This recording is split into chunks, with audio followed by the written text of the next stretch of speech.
Menga mavzuni yoqqan joyi Xitoydagi voqealar. Shu ziragimni faqat dedilar omonat sizlarga to'g'ri shu ehson anaqasiga egasiga borsin deb shuni tashlab ketdilar. Shunda men aytdim, agar bu ayol zaifa ayol shunchalik mardlik qilib, qani bir qalbimizni millatimizdan bu g'ururlanishdi. Shu gunohkor quloqlarim bilan eshitdim o'sha paytda, yo'q, men bora olmaydigan bo'ldim. Shunga tortdim dedilar. Doktorlar yetishmayapti. Endi bir to'polonga o'xshaydi, kinoga tushib qolganga o'xshayman, tushga o'xshaydi. Aqlim yo'qda tug'ib qo'ygan bolam deganda aqli yo'qda qilib qo'ygan. Shunaqa. Mardligimda. Ha, mardligim bor. Qanaqa qilibsan? Men hayron qolyaptim. Nimaga borasan? Juda xavfli joy, sen hozir tasavvur qila olmayapsan. Yo'q, men boraman dedim. Men borishim kerak edi. Bo'lmasa men vijdon azobida qiynalib bir umr afsuslanib yuraman. Nima sabab o'zgarishdagi triggerlarni? Ertaga shu joyda sizni farzandingiz turishi mumkin, o'zingiz qurgan uyda. Sifatsiz uy qurib qo'ysangiz, o'sha yerda sizni farzandingiz bolangga ravo ko'rasanmi? Ha, butun qilgan ishi hammasi bir tiyin bo'ladi o'sha yerda. Qora kam gaplari bo'ladi. Afaling qor bo'lsa, oxirgi qor bo'lsin. Bu dunyo haqiqatdan bir o'tkinchi dunyoligini gapiraverar ekanmiz, tushunmas ekanmiz. O'sha insonlarning hayoti saqlandi o'sha payt. Bu qalbga qancha dunyoni muhabbatini, har xil narsalar bilan to'ldiraversangizchi, bu qalb oxiri haligi musibat kelganda chidolmaydi. Yoriladi, haligi o'zini ko'rsatib qo'yadi butun. Amalmi, niyatmi deydi-da, birinchi tuxumni to'g'mi degan deydi. Qarang. Men janozada shularni o'rinlarida bo'lsammi deb niyat qilganman. Xatolarimizdan bittasi bu maslahat qilmaslik. Maslahat qilish kerak. Bilgan odamdan so'rash kerak. Hasan aka qalbini og'ritgan insonlarni uylariga borib kechirim so'ragan. Duh kerak. O'zingizni qiynab qo'yar ekansiz Hasan aka, undan oldin o'zingizni qiynab qo'yasiz. Yaxshi bir inson bo'lishim kerak ekan degan narsa bilan yetib qolmaydi. Bu narsaga marraga yeta olmaydi. Katta mehnat va sabr, qanoat, katta mehnat talab qiladi qisqacha aytganda. Ani ko'nglim to'lmadi buni ko'rsatib. Bosh barmog'ini ko'taring. Bosh barmoq emas. Bosh. Sen belga tepasan, men oyog'iga boraman deb javob topadi.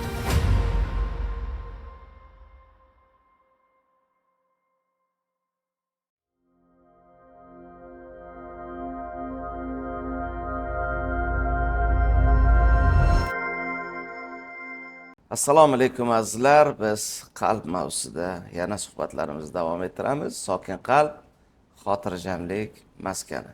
Bugungi ko'rsatuvimizni O'zbek yog'ini milliy restorandan tasvirga olyapmiz. Biz ularga minnatdorchilik bildiramiz. Ko'rsatuvimiz qahramoni va mehmoni Muhammad Yusuf aka Ashraf. Muhammad Yusuf aka, assalomu alaykum. Va alaykum assalom. Assalomu alaykum. Bundan 3 kun oldin siz bilan choy ichdik, bu ko'rsatuv tug'ilishiga sabab bo'ldi. Shunaqa. Undan 1-2 hafta oldin Ulug'bek akam bilan ko'rsatuv oldik. Bu yerda ham Ulug'bek akamni yaxshi ko'ramiz.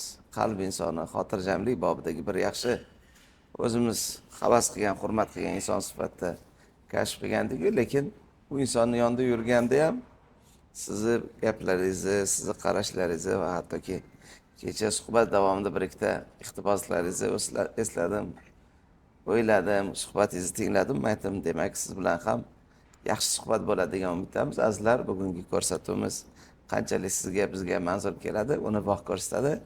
Menga mavzuni yoqqan joyi Xitoydagi voqealar. Keling, mana shu misrani eslaymizda va mavzuni shundan boshlab tortib ketamiz. Avvalambor kattakon rahmat ko'rsatuvga taklif qilganingiz uchun Hasan aka. Men o'zimni to'g'risini aytsam, bu o'zi ko'rsatuvga loyiq deb bilmayman, lekin loyiq ko'rganingiz uchun kattakon rahmat. Endi o'sha Turkiyadagi bu zilzila, Xitoydagi bu Qahramonmarashdagi zilzilalarda endi bu juda katta bir musibat bo'ldi turk xalqiga. Va 2023-yil bu 6-fevral kuni soat o'sha 4 bilan 5 orasida menimcha eslay olsam shunaqa paytda zilzila bo'lgan. O'ta ajoyib voqealar bo'ldi. Boshini bu yoqdan boshlanishini aytsam, shu turk xalqiga yordam yig'ilish boshlanib ketdi. O'zimizda O'zbekistonda, Qozog'istonda, O'rta Osiyoda aynan turk xalqlari juda katta yordam berdi o'z Turkiyaga va 81 ta menimcha adashmasam davlatdan yordam keldi Turkiyaga. Shular orasida O'zbekiston menimcha birinchilardan bo'ldi. Muhtaram prezidentimiz birinchilardan bo'lib o'zimizni bu yerdagi qutqaruv MCS bo'lsin yoki Sog'liqni saqlash vazirligidagi o'sha eng zo'r mutaxassislar, ya'ni doktorlarimiz, tibbiyot mutaxassislari bo'lsin, eng zo'rlarini jo'natdilar. Shular orasida endi ko'ngilli bo'lgan o'zbeklarimiz ham borishga qaror qildik. Shu tadbirkorlar bilan. Va shu Suzug'otada masjidni oldida katta stankasi bor. O'sha yerda yordam yig'ganmiz. Gruppalarga, shu tadbirkorlarga iltimos qilib, kim qo'lidan qanaqa yordam kerak bo'lsa, kiyimdanmi yoki mahsulot, oziq-ovqat mahsulotlari, go'sht mahsulotlari, shunaqa mahsulotlardan bir gruppalarga yozsak, Alloh bir shunaqa bir baraka berib yig'ilib qoldi-da shu Suzug'otada. Shu xorazmlik hozir islomiy emasmi, bir baliq ferma bilan shug'ullanadigan, baliqchilik bilan shug'ullanadigan bitta tadbirkor akamiz ham rosa ismlarini eslolmayapman, lekin shu kishi ham juda katta yordam qilganlar va xalq yig'ilib kelgan. Uni o'sha Instagramlarda, Telegram gruppalarda tarqatyapmiz. Mana shu Suzug'otaga nima yordam bo'lsa olib kelinglar deb. Hasan aka, bilasizmi, o'sha yerdan boshlangan menda bir his tuyg'u meni u paytda borish niyatim bor edi, lekin unaqa chuqur emas edi. O'sha Suzug'otaga yig'ilyapmiz. Endi xabarlar kelyapti. Shunaqa og'ir vaziyatlarni ko'ryapmiz. Zilzila to'xtamayapti. O'zingiz o'ylang, Turkiyada 15 million aholi bir kechada ko'chaga chiqqan. 15 million, ya'ni 11 ta viloyatda bir payt o'zida zilzila bo'lgan. Shunda Suzug'otada biz yordam yig'yapmiz furalarga. Shu Sanjar akam HTSL logistika rahbari Sanjar akamga telefon qildim. Bundan oldin bir nechta logistiklarga telefon qilganman, yaqinlarim bor. Hammaga bitta telefon qilib chiqyapman. Bizga fura kerak, mana bunday mahsulotlarni Turkiyaga olib ketishlik uchun. Ishonasizmi? 4 ta tanishim bo'lsa, 4tasi ham o'ylanib bo'ldi degan, lekin javob kelmagan. Ikkilangan. Lekin Sanjar akam bo'ldi, men yordam beraman deb, shu ularda ham mana turk sheriklari bor, Najmiddin degan. O'zbek, bizning kuyovimiz bo'ladi ular. Ya'ni o'zbek nima qizimizga uylanganlar ular, o'zbeklarga. Shular turk o'zlari, keyin shu Sanjar akam ham nima qilib, shu ikkalovlari bizga birinchi furalarni qo'yib berganlar, yordam tariqasida. Keyin biz hamma o'sha yerda kiyimlarni sortirovka qilishni boshlaganmiz. Yomg'ir yog'yapti, fevral oyi. Bu menimcha o'sha 6-fevral, ya 7-fevral ekan, menimcha kechki paytlar. Bundan ro'paraso 3 yil oldin. 3 yil oldin. Shu paytgacha bu narsani hech kim mendan unaqa so'ramagan. Endi siz shunga qiziqib qolib nima qilganingiz uchun Alloh rozi bo'lsin. O'sha paytda keyin bir ayol kishi keldi. Ishonasizmi, ular yig'layaptilar va ko'rinib turibdi, unaqa bir to'qchilikda o'smagan, bir unaqa bir boyligi ham sezilmayapti-da endi usti boshlaridan. O'sha kishi menga mana shu Turkiyaga ketishimga sababchi bo'ldilar desam bo'ladi. Bir zaifa ayol. Shundoq keldilar-da, qo'llarida ziraylari bor ekan. Qo'llarida ushlab olganlar, yomg'ir yog'yapti. Ustlari ho'l. Va notlar o'sha peshkom kelayotgan ekanlar, shu Chorsudan kelyapman. Shu ziragimni faqat dedilar, omonat sizlarga to'g'ri shu ehson anaqasiga egasiga borsin deb shuni tashlab ketdilar. Endi biz o'sha yerda birodarlarimiz ham bor, yaqinlarimiz ham bor, do'stlarimiz. Qotib qoldik-da, endi shok holatidamiz. O'zi uchun eng qadrli narsa. Eng qadrli, bu meni qaynonam menga berganlar shuni, qaynonam berganlar, qaynonam ziraylari. Men kelinimga bermoqchi edim, lekin shuni men bir insonga borib yetkazsam, shu narsa ko'proq foydaliroq bo'ladi deb qo'llarida ziray. Ismingiz nima deganimizcha ketib qoldilar.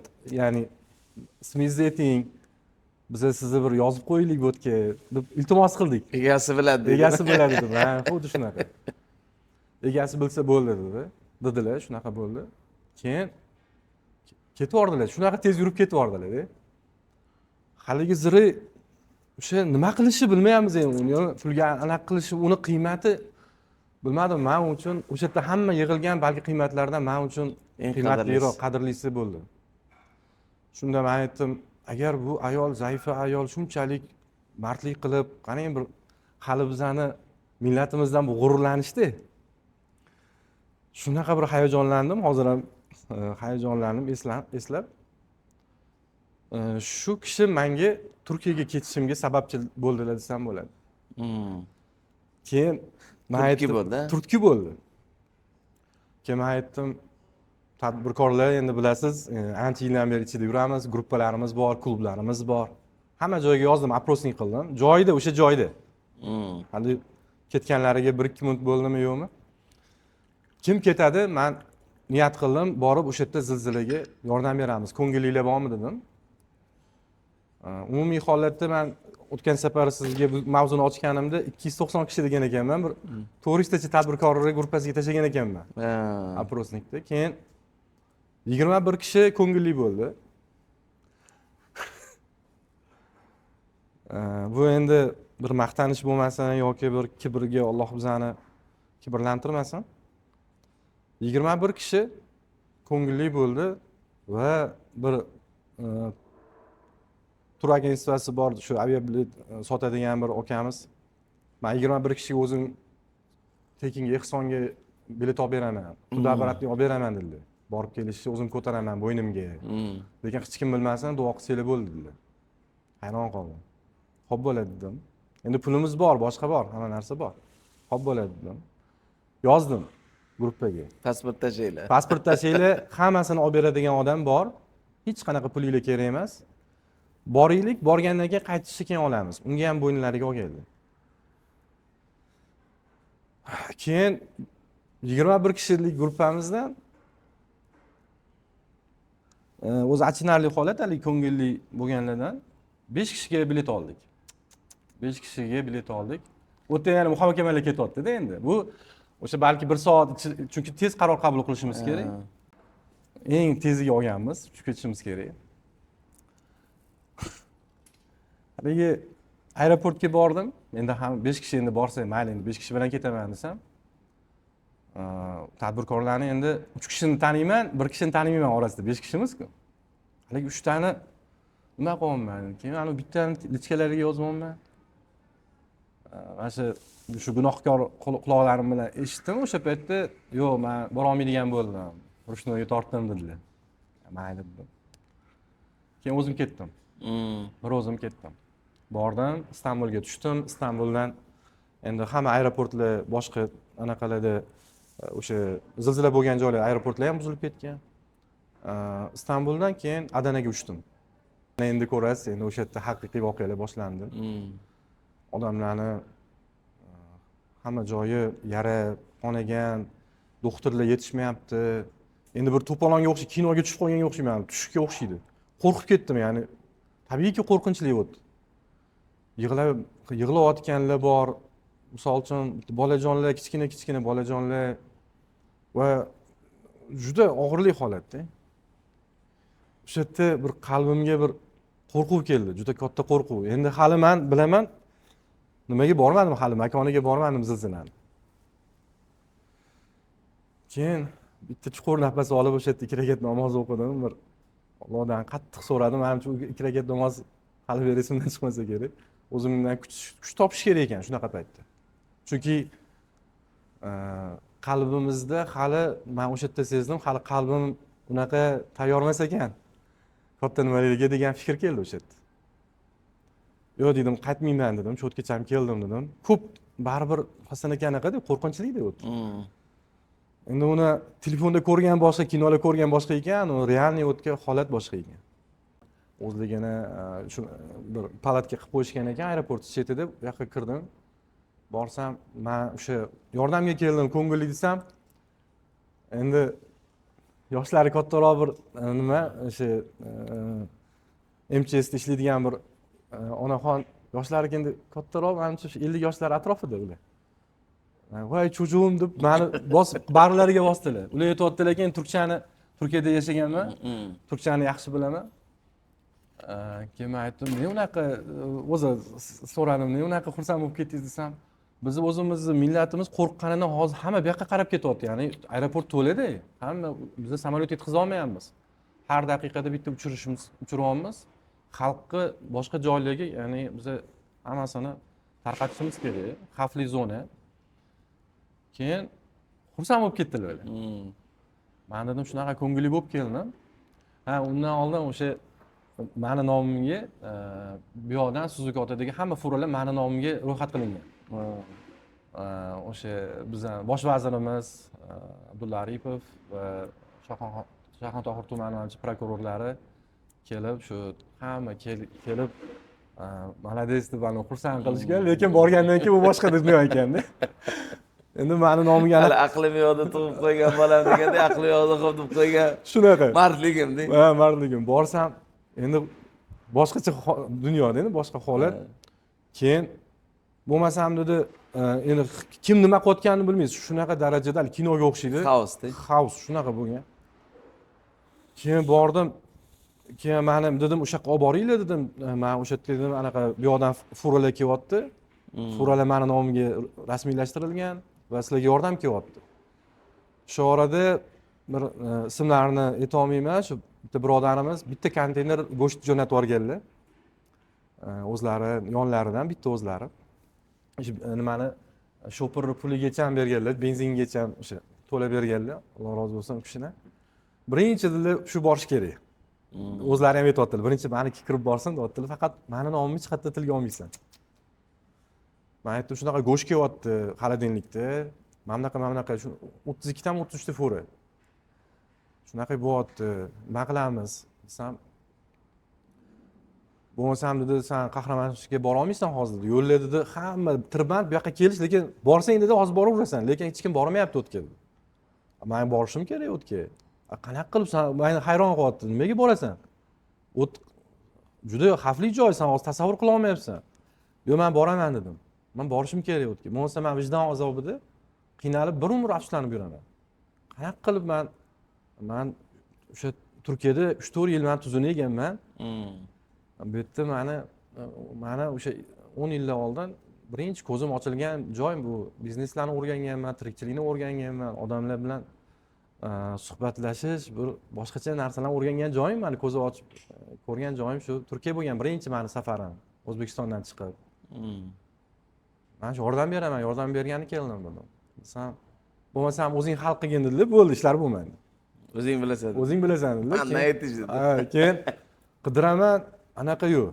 Bu yoqqa olib boraman. Kim bitta taksi topsam. Necha soatlik yo'l desam, 3-4 soatda boramiz dedilar. Chunki ketadigan yo'l bemalol, qayta olmaysan keyin dedilar. Masalan, ertaga qaytib kelsang qayta olmaysan. Meni xayolimda ertaga qaytish ham bor.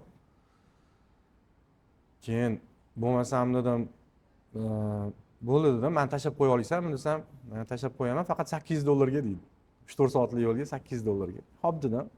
Endi rosa talashdim, ko'nmadi. $800 meni jonimni xavfi bor dedi. Men qaytishim bor dedi. Men 2-3 kunlarda qaytaman, qaytishim dedi. Chunki qaytishga yo'l probka.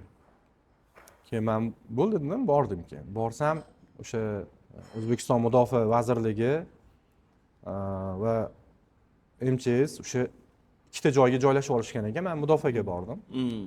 Mudofaaga bordim. Borsam bizani o'sha Mudofaa vazirligidagi eng zo'r doktorlarimiz, eng zo'r mutaxassislarimiz, psixologlar va askarlar o'sha yerda joylashgan ekan. Keyin borsam o'sha yerda Muhammad Odil Qorakamlar ham o'sha yerda ekanlar. Keyin ular bilan endi anchadan beri qadrdonmiz, tanishmiz. Keyin ular o'sha bir Shuhrat aka degan akamiz bo'lib, polkovnik. Ular keyin palatkaga oldilar meni. O'zi hech kimni olmayaptilar. Menga qarab turdilar-da, yordam bergani keldingmi dedilar. Yordam. Tasavvur qila olmayapsiz, hali biz tinchlikdamiz, hali tinchroq joydamiz. Ani yarim soatlik yo'l bor, keyin ko'rasan deyaptilar. O'sha yaxshilab o'ylab ko'r. Hozir qaytganing yaxshi. Yo'q, men qaytmayman dedim. Men dedim oxirigacha yordam berishga keldim dedim. Niyat qildim, bo'ldi, keldim. Lekin qo'rquv bor Hasan aka, qalbimda qo'rquv bor. Bo'ldi dedilar, hozir dedilar, bo'lmasam ketdik dedilar. Hali shunda palatkalar, hamma palatkaga joylashgan. Shunda narsalarni tashladim, keyin meni mashinaga chiqib ketdik dedilar. Senga tarjimon kerak ekan. Qarablar, nima? Nimani anaqa bilasan o'zi, nima ish qilib bera olasan bizga deb so'radilar. Men aytdim, turkchani bilaman, tarjima kerak-ku sizlarga dedim. Tarjimon kerak dedim, men turkchani bilaman. Va dedim, o'likdan qo'rqmayman, o'limdan qo'rqmayman dedim. Bo'ldi dedilar, bo'lmasam unga anaqa kiyim bosh beringlar dedilar. Keyin o'sha maxsus kiyimlarni berdilar, kaskalar berdilar, ketdik. Endi bu yoqqa borsak, shu birinchi sizga o'sha aytib bergan joyim o'sha bir 65 yoshli onaxon. Endi borsak yo'lda dabdala, zo'rg'a kirib boriladi. Hamma xonadonlar 90% xonadonlar yiqilgan. Mana shu yerda men Shahar. shahar yiqilgan. Ko'rsangiz bu tasavvur qiladigan darajada emas. Juda ham bir kinolarda ko'rganmiz faqat. Xaroba bu. Xaroba bo'lib ketgan. Shu yerda men Hasan aka shu quruvchilarimizga bitta iltimos qilardim. Juda ham qattiq iltimos qilardim quruvchilarimizga. Har bitta qurilish mahsulotini yaxshilab sifatini va o'zlari va farzandlari ertaga shu joyda turishligini o'ylab qurilish qilish kerak. Insonlar taqdiriga mas'uliyat. Juda ham. Hasan aka bu inson mana sizlarning qadriyatinglar, o'zi umuman ko'pchilikning qadriyati bir xil emas baribir. Hamma quruvchilarimiz bir xil emas. Hasan aka mana shu yerda men hayron qoldim. O'shanda Baxtiyor Saidov tashqi ishlar vazirligiga ham borganlarida shu birga yurganmiz. Shu Toshkentga kelib birinchi bo'lib qiladigan ishim O'zbekistonda bu quruvchilarni yig'aman-da, men o'zim ularga qat'iy chora ko'raman deganlar. Qarang.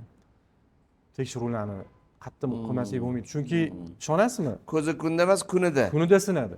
Ishonasizmi? Qumni, betonni ushlasangiz bu qumga o'xshab parchalanib ketadi. Oddiy men bizani bunaqa beton ko'rmaganmiz. Hayron qoldimda, shunaqa maydalanib yuvib ketgan. Shahar tep-tekis, hamma o'liklar, ya'ni tiriklar ham bor, pastda yotibdi. Tiriklarning ovozini eshitasiz.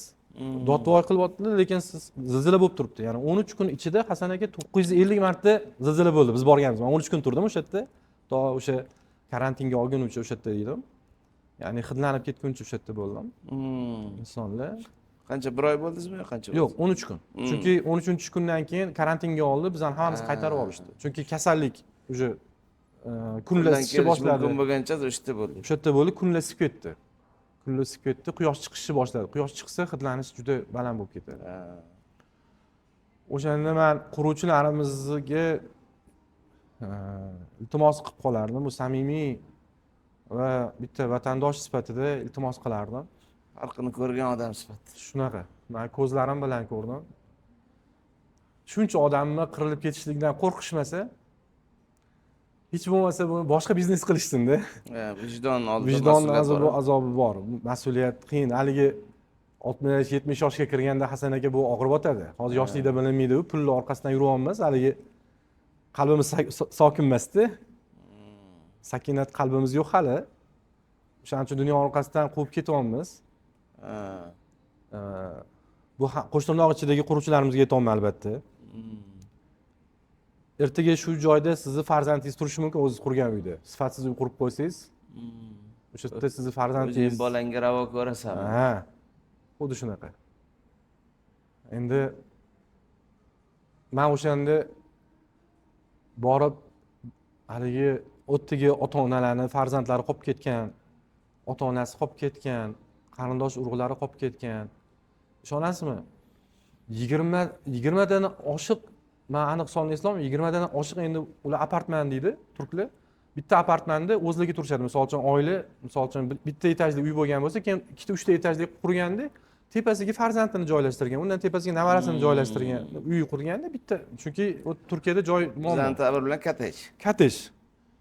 Shunaqa uylarda bitta odam yolg'iz qolganini ko'rganman. Bir odam tirik qolgan. U ham bomdodga chiqqan, namozga chiqqan. Namozga chiqqanda zilzila bo'lgan, saqlanib qolgan. Endi o'sha yerda ko'rdim men chorasizlik degan so'zni ma'nosini o'sha yerda tushundim. Chorasizsiz, Hasan aka. Umuman chorasiz. Qo'lingizdan hech nima kelmaydi. Hech nima kelmaydi sizdan qo'lingizdan. Qarab turasiz, faqat qarab turasiz. Bir paytlar men broiler boqqanman, birinchi bizneslarimda. Haligi kasal kelganda tovuqlarga, jo'jalarga ko'zidan yosh ketadi faqat. Ko'zingiz oldida hammasi jon beradi. Tez, ya'ni parrandachilik rosa qiyin bir soha. Alloh bir baraka bersin, bular qilayotgan mehnati juda og'ir buni. Ko'zingiz oldida qirilib ketadi. Xuddi shunaqa holatda o'sha nima qilganman. Qalbiyatda insonlar. O'zim ham hayvonlarni, parrandalarni yaxshi ko'raman. Rosa ko'nglim bo'sh. O'shanda yig'laganim o'sha yerda nima bo'ldi? Haligi ko'zingiz oldida hamma qirilib ketyapti. Keyin o'sha bitta kompaniya bor ekan, hozir esimda yo'q, lekin o'sha kompaniyani bitta ham xonadoni yiqilmagan. Hozir esimda yo'q, o'sha bitta ham zarracha yiqilmagan. Haqiqiy mas'uliyat. Haqiqiy mas'uliyat. Keyin o'sha quruvchilarni men hayotini o'rgandim. Keyinchalik buni o'rgandim. O'zligi ota-onasini tarbiyasi, ustozlarni tarbiyasi boshqacha bo'lgan ekan o'sha insonligi. Va avloddan avlodga bu o'tgan ekan qurilishlik. Quruvchi, men misol uchun o'shanda aytdi, biza 40 yilmi, 45 yillik quruvchi ekan ular. Yani katta tarix bu ham. Turkiyani tarixiga 40 yilmi, 45 yildan beri o'sha quruvchilik qilar ekan, o'shalarning xonadonlari yiqilmagan. Misol uchun men o'shalarning haqqini tanimayman, menga yetayotmagan, lekin ularning haqqiga duo qildim men. O'sha insonlarning hayoti saqlandi o'sha payt. O'sha paytda, misol uchun o'zingiz o'ylang, kimdir farzandi, kimdir ota-onasi o'sha yerda hamma. Men misol uchun bu hozirgi paytda quruvchilarimizga yana bitta narsa iltimos qilardim. Rasululloh aytganlar, bir ish qilmoqchi bo'lsak, ya'ni buni haligi bir kunlik, 2 kunlik narsani o'ylamaganlar, bizning dinimizda ham bu narsa bor. Haligi oxirgi qiyomat ertaga desa ham bu daraxt ekib qo'yinglar deganlar. Qarang, bitta daraxt ko'kartirib qo'ying. Quruvchilarimizga ham shu aytardim, uzoq muddatda o'ylash kerak. Juda ham uzoq muddatda o'ylab qurilish qilish kerak. Chunki har bitta mahsulotga, sifatga e'tibor berishmasa, ertaga haligi 60-70 ga kirganda hayotlar o'zgarib, qo'llaridan ishga jismoniy quvvatlar ketgandan keyin haligi hirslar ham tugaydi-da u paytda. Kuch ketadi. Kuch ketadi, quvvat ketadi. O'shandan keyin qalb qoladi. Qalb qoladi. Nima qilishimki, nima qildim men o'zi desa, orqaga bitta qarasa, haligi oppoq daftarlarni qora so'zlar, qora nima deydi, amallar bilan to'ldirish kerak emas. Qora satrlar qolib, qolib ketish kerak emas. Ertaga adajon mana qilgan ekansiz, bitta joyga uy qurgan ekansiz, lekin yaxshi gap eshitmadim. Bitta navarasi ham-da endi. Desa, butun qilgan ishi hammasi bir teng bo'ladi o'sha yerda. Hozir qora kam gaplari bo'ladi. Avvaling xor bo'lsa, oxiri xor bo'lsa. Hozir qiynalgin, lekin oxirida qalban onaxon epizodiga o'tamiz. Onaxon epizodida endi bu Hasan aka endi o'sha yerda endi hamma bo'linib ya'ni 1000 ta o'likni qutqargandan ko'ra bitta tirikni qutqargan afzal o'sha paytda endi. Yana bitta hayot. Endi shunaqa nima bo'ldi? Tiriklarning ovozini eshitiladi, o'zi belgilab ketiladi, tirik bor, o'lik bor deb. Ya'ni bu yerda tirik yo'q deb belgilashadi. Nima ularda maxsus apparatlari bor, eshitishadi. Keyin bizani Hasan aka Mudofaa vazirligida shunaqa bir nima askar kuchuklarimiz bor ekanda, haqiqiy. Shunaqa bir kinologlar bor ekan, kinologlar deydi. Kinologlar bor ekan, bu qarang, o'likni hidini bilsa, anaqa qilib oladi, yotib oladi o'sha yerda. Bu o'lik bor shu yerda degani ekan. Lekin tirik bo'lsa shunaqa bildiradi, u anaqa vovullab bildiradi-da, o'sha yerda egasiga aytadi. Keyin deydi, mana shu yerda deydi, tirik bor deydi. Bu kinologlarni mutaxassislari bor ekan, o'sha mutaxassislar endi juda katta yordam berdi bunga. Insonning taqdiri, insonning taqdiri. Shular endi bu yerda tirik bor bir onaxon bor ekanlar, biz nima qildik, lekin turkchani tushunmayapmiz dedilar. Endi mana anaqa qildilar. Endi kirib borishingiz kerak, ya'ni eshitishlik uchun gaplarini. Zilzila bo'lib turibdi. Zilzilalar har 1 soatda bitta kamida bo'ladi, 12 ta bo'ladi. Silkinish bor, lekin unaqa kuchli emas, lekin bor. U qo'rqib ketasiz undan. O'zbekiston Respublikasi Qurilish va Kommunal xo'jaligi vazirligining rasmiy ma'lumotlariga ko'ra, 2024-yilning dastlabki 11 oyi mobaynida qurilish me'yorlarini buzish bilan bog'liq qariyb 9000 ta holat aniqlangan. Natijada 4000 dan ortiq obyektning qurilishi to'xtatilgan. So'nggi 3 yil ichida esa taxminan 1500 ta obyekt buzib tashlangan. Siz uyingiz xavfsiz ekanligiga ishonchingiz komilmi?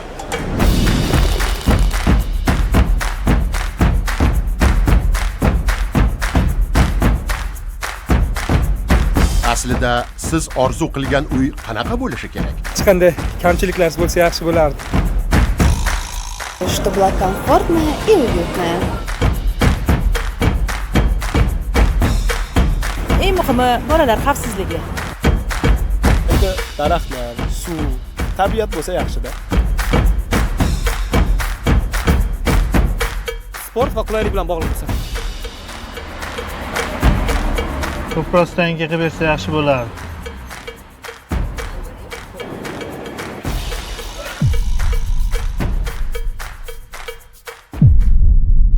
Aslida yashash uchun uy qanday bo'lishi kerak?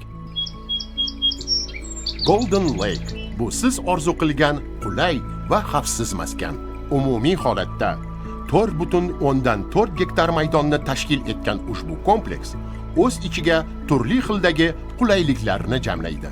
Kompleksning 70% qismi yashil hududlardan iborat bo'lib, loyiha uchun professional landshaft kompaniyasi jalb qilingan. Undan tashqari, 1000 dan ortiq avtoturargohlar va kompleksning markazida joylashgan o'ziga xos ko'l hududga sokinlik va tabiat bilan uyg'unlik bag'ishlaydi. Binolar havo erkin aylanishiga mos loyihalashtirilgan. Shuningdek, har xil yoshdagi bolalar uchun maydonchalar tashkil etilgan. Kompleks zamonaviy kirish nazorati va kuzatuv tizimlari bilan jihozlangan. Xavfsizlik biz uchun ustuvor masala. Golden Lake xotirjamlik maskani. Keyin onaxon bilan tanishdim. O'sha yerda onaxon qolib ketgan ekanlar. Tizzalariga beton tushgan ekan. Chiqolmayapman. Oldilariga bordingiz. Oldilariga borib, endi betonning orqa tarafida ular. Men ko'rmayapman, yo'q, ko'rmayapman. Ovozlarini eshityapman. Siz qanaqa holatdasiz? Qaysi tomonga endi bizni mutaxassislarimiz nima savol bersalar, men ularga shunaqa javob nima qilaman, tarjima qilaman. Qanaqa holatda turibsiz desam, bag'rimda navaram bor desalar bo'ladi. Navarangiz tirikmi desam, yo'q, bu ancha bo'ldi, o'sha paytda vafot qildi dedi. Keyin tanishdim ular bilan, tanishib ular bilan ozgina muloqot qildik. Shu muloqot qilish jarayonida men endi og'ir vaziyatda yig'layaptilar, endi yig'ladilar, boshqa bo'ldilar, og'riq kuchli. Menga ko'proq suv beringlar dedilar, chanqadim dedilar. Chunki oradan 2-3 kun vaqt o'tgan, qarang. 3 kun vaqt o'tgan. Keyin men aytayapman, suv qanaqa qilib beramiz deb shlankalarda suvni haligi bakvachkaga ilib mamlaqa anaqalab qo'yamiz. Rosa og'ir bo'ldi. Ya'ni u yerdagi holat og'ir, gapirib bersam og'ir. Bu insonga chorasizlik holati. Suv yetkazib bera olmadik. Keyin keyin aytdilarki, keyin o'zlarini ko'p anaqa yig'layaptilar, bu yerda psixologlarimiz bor. Ularga dedilar, boshqa savollar berib, nima qilib turing, biz orqadan kirib ularni olib chiqamiz, harakat qilamiz dedilar. Shunaqa ehtiyot bo'lish kerak, shunaqa professional ekan bizani mudofaadagi yoki MCSdagi qutqaruv. Juda bu katta narsa bu, Hasan aka. Shunaqa joylardan kirib ketishyapti, haligi nima yog'ochlarni qo'yib, anaqalarni har o'zlarini o'sha beton tushib ketmasligi uchun anaqalari, asboblari bor ekan, o'sha narsalarni qo'yib kirib ketishyapti. Orqadan kirishyapti, nimaga juda ehtiyot bo'lish kerak. Agar kattaroq avtokranda yoki kuchliroq narsada qilsangiz, ustilarga yana tushib ketadi. Mana bular juda mutaxassis ekan. Keyin men anaqa qildim, ularga savol javob, bularni anaqa qilib turasan, avrab turasan, alda boshqa mavzularga gapirib, chalg'itib turgan deyaptilar. Chunki psixologik anaqa tushib qolish kerak emas. Hamma tomon tushkunlikka tushib qolish kerak emas, hamma tomondan o'ylanyapti. Keyin men aytdim, bo'ldim.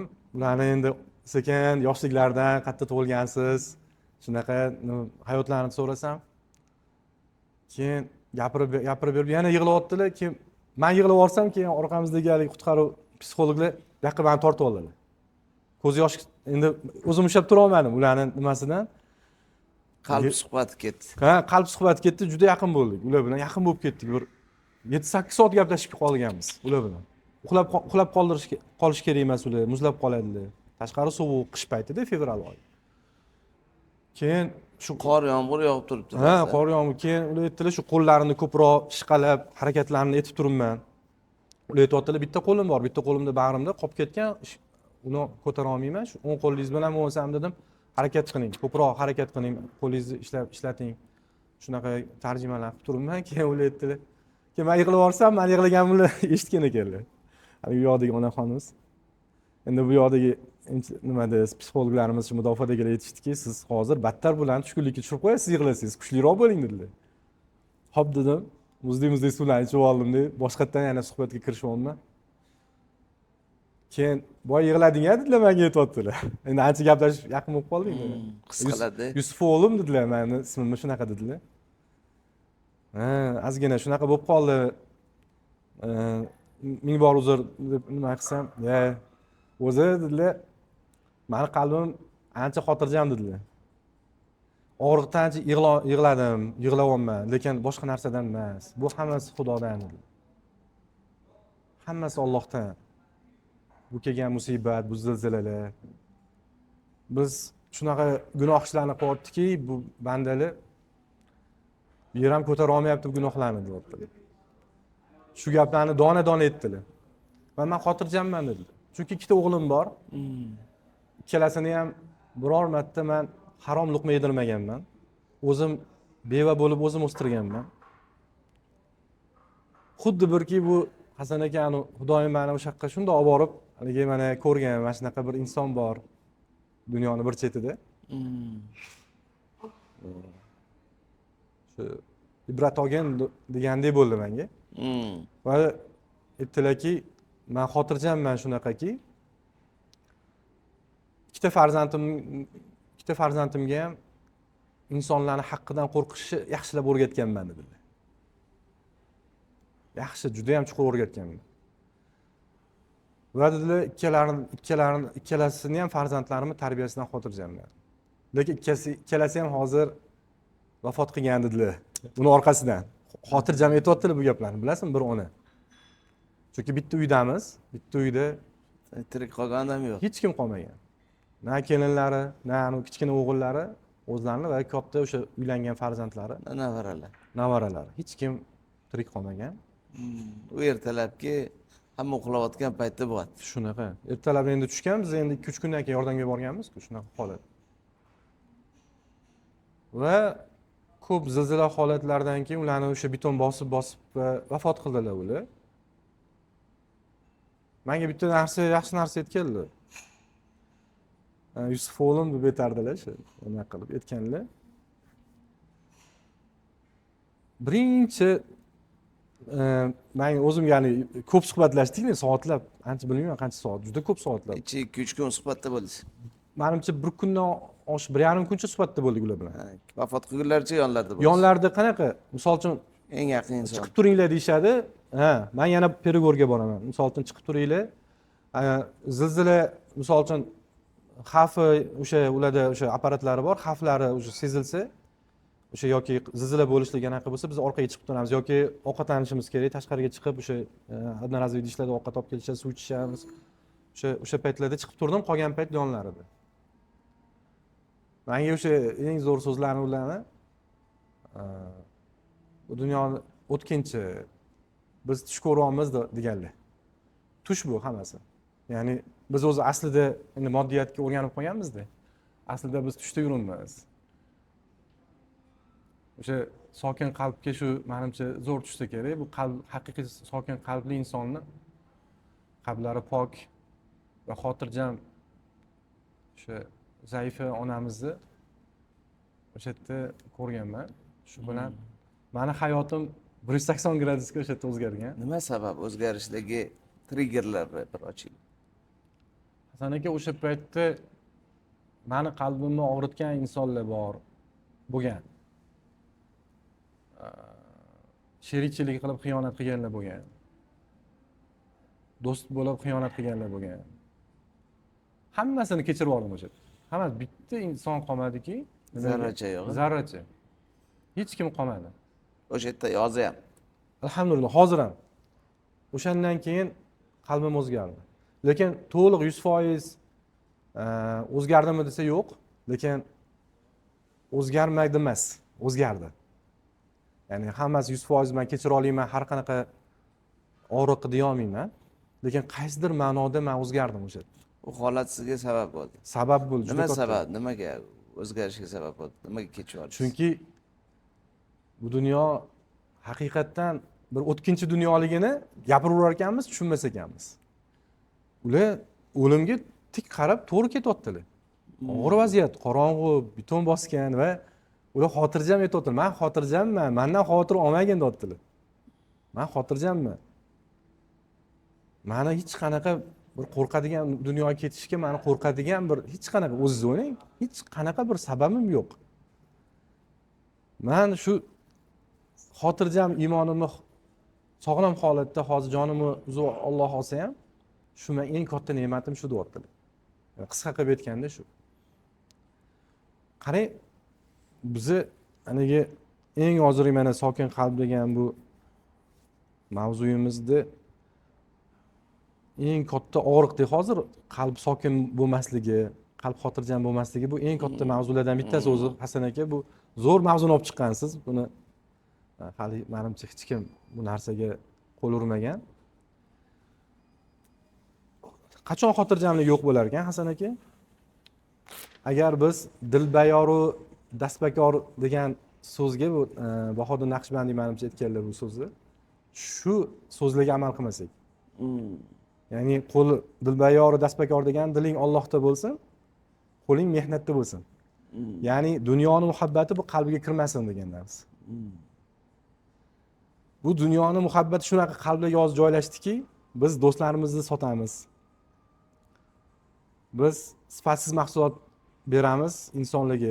Bu qo'shtirnoq ichidagi tadbirkorlar uchun aytyapman. Umuman hamma ishlab chiqaruvchilar bo'lsin, insonlar bo'lsin. Qalblarni og'ritamiz, uni qalbi bilan ishimiz yo'q. Lekin qalb og'rig'ida Hazrat Umar nima deganlar? Hazrat Umar haligi Ka'bani borib shu Hajarul Aswadni o'payotganlarida aytgan ekanlarki, men Rasululloh o'pganlari uchun o'zi o'pyapman seni. Rasululloh o'pmaganlarda o'pmas edim seni. Lekin seni buzilib yo'q bo'lib ketishing, kimdir seni misol uchun buzib, qarang, Ka'bani kimdir buzib olsa, shuni gunohidan bir qalb og'ritgan gunohi yengilroq ekan. Qarang, Ka'bani buzganidan bir Kimgadir dilozorlik. Dilozorlik. Hali dilozordan xudo bezor deydi-yu. Shu Ka'bani buzgan insonni gunohidan hali qalbni og'ritgan bir bandani gunohi og'irroq ekan. Har kun qilib yurgan ishimiz. Qanchalab biz odamlarning qalbini og'ritamiz. O'zidan o'zi besabab uni og'ritish menimcha yaxshi emas. Bizga payg'ambarimiz bizga rahmat eshigi bilan keldilar. Hali hukmlar bilan emas-ku, to'g'rimi Hasan aka? Agar ular kelib haligi islom dini ular payg'ambarlik shu payg'ambar bo'lganlardan keyin haligi hukmlar qilib hammani qo'lini kesish kerak yoki boshqa deb emas, ular rahmat bilan keldilar. Ular o'tib ketadi mana shu narsani qilsang chiroyli go'zal bo'lishini ko'rsatdilar ular. Bir amalli insonlarni qalbiga mana bir qo'shnilari har kuni ustlaridan haligi eshitgansiz katta bu mashhur voqealarda. Har kuni eshik anaqa uydan chiqsalar ertalab ustlaridan bir chelakda bir mazg'ava suv o'sha kirlangan suvni quyadigan qo'shnilariga indamaganda biror marta. Nimaga Rasulullohlar bo'lsam qanaqa obro'lari bor. Yana shu Xadicha onamiz yangi kiyimlarni tayyorlab qilib turar ekanlar, bilar ekanlar. Ya'ni shu shunday quygandan keyin bir marta ikkinchi marta quymas ekan. Ya'ni boshqa yo'q bo'lsa kerak endi. O'sha birinchi marta hayron qolganman. Endi bu qanchalik sahih, lekin Rasululloh sollallohu alayhi vasallam shuni orqalariga qaytarganlar, Xadicha onamiz yangi kiyimlarni tayyorlab turar ekanlar. Shuni qalbini ortmaganlar. Lekin shu inson dinni qabul qilgan ekan. Nimaga? Rahmat bilan. Unga qo'pollik qilsalar, boshqa qilib uni to'xtatsalar bo'lardi Rasululloh.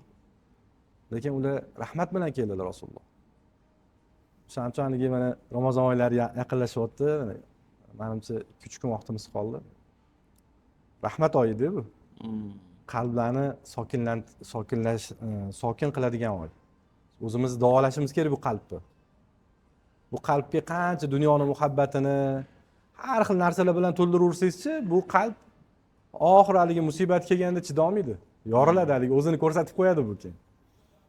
Oddiy gapi siz bilan biz uchun kimdir aytadi, uni davolashni qayerdan topamiz? Siz o'zingiz uchun qalb davosini qaysi usullarda, qaysi yechimlarda qidirasiz? qanday topasiz? Birinchi bo'lib men bu ota-ona va ustoz deb bilaman. Qalbni davolash uchun bu yaxshigina mutaxassislar kerak. Hasan aka, yaxshigina mutaxassis bo'lmasa, bu biz o'rgana olmaymiz. Qalbni ishi juda og'ir. Men onam rahmatli 12 yoshimda vafot qilganlar. Keyin meni dunyodagi qahramonim va meni juda ko'p bu muvaffaqiyatlarimga, ko'p narsalarimga sababchi bu meni adamlar. Men adamlarda eng ikkinchi meni haligi hayotimdagi qahramonim, ustozim. Adamlar menga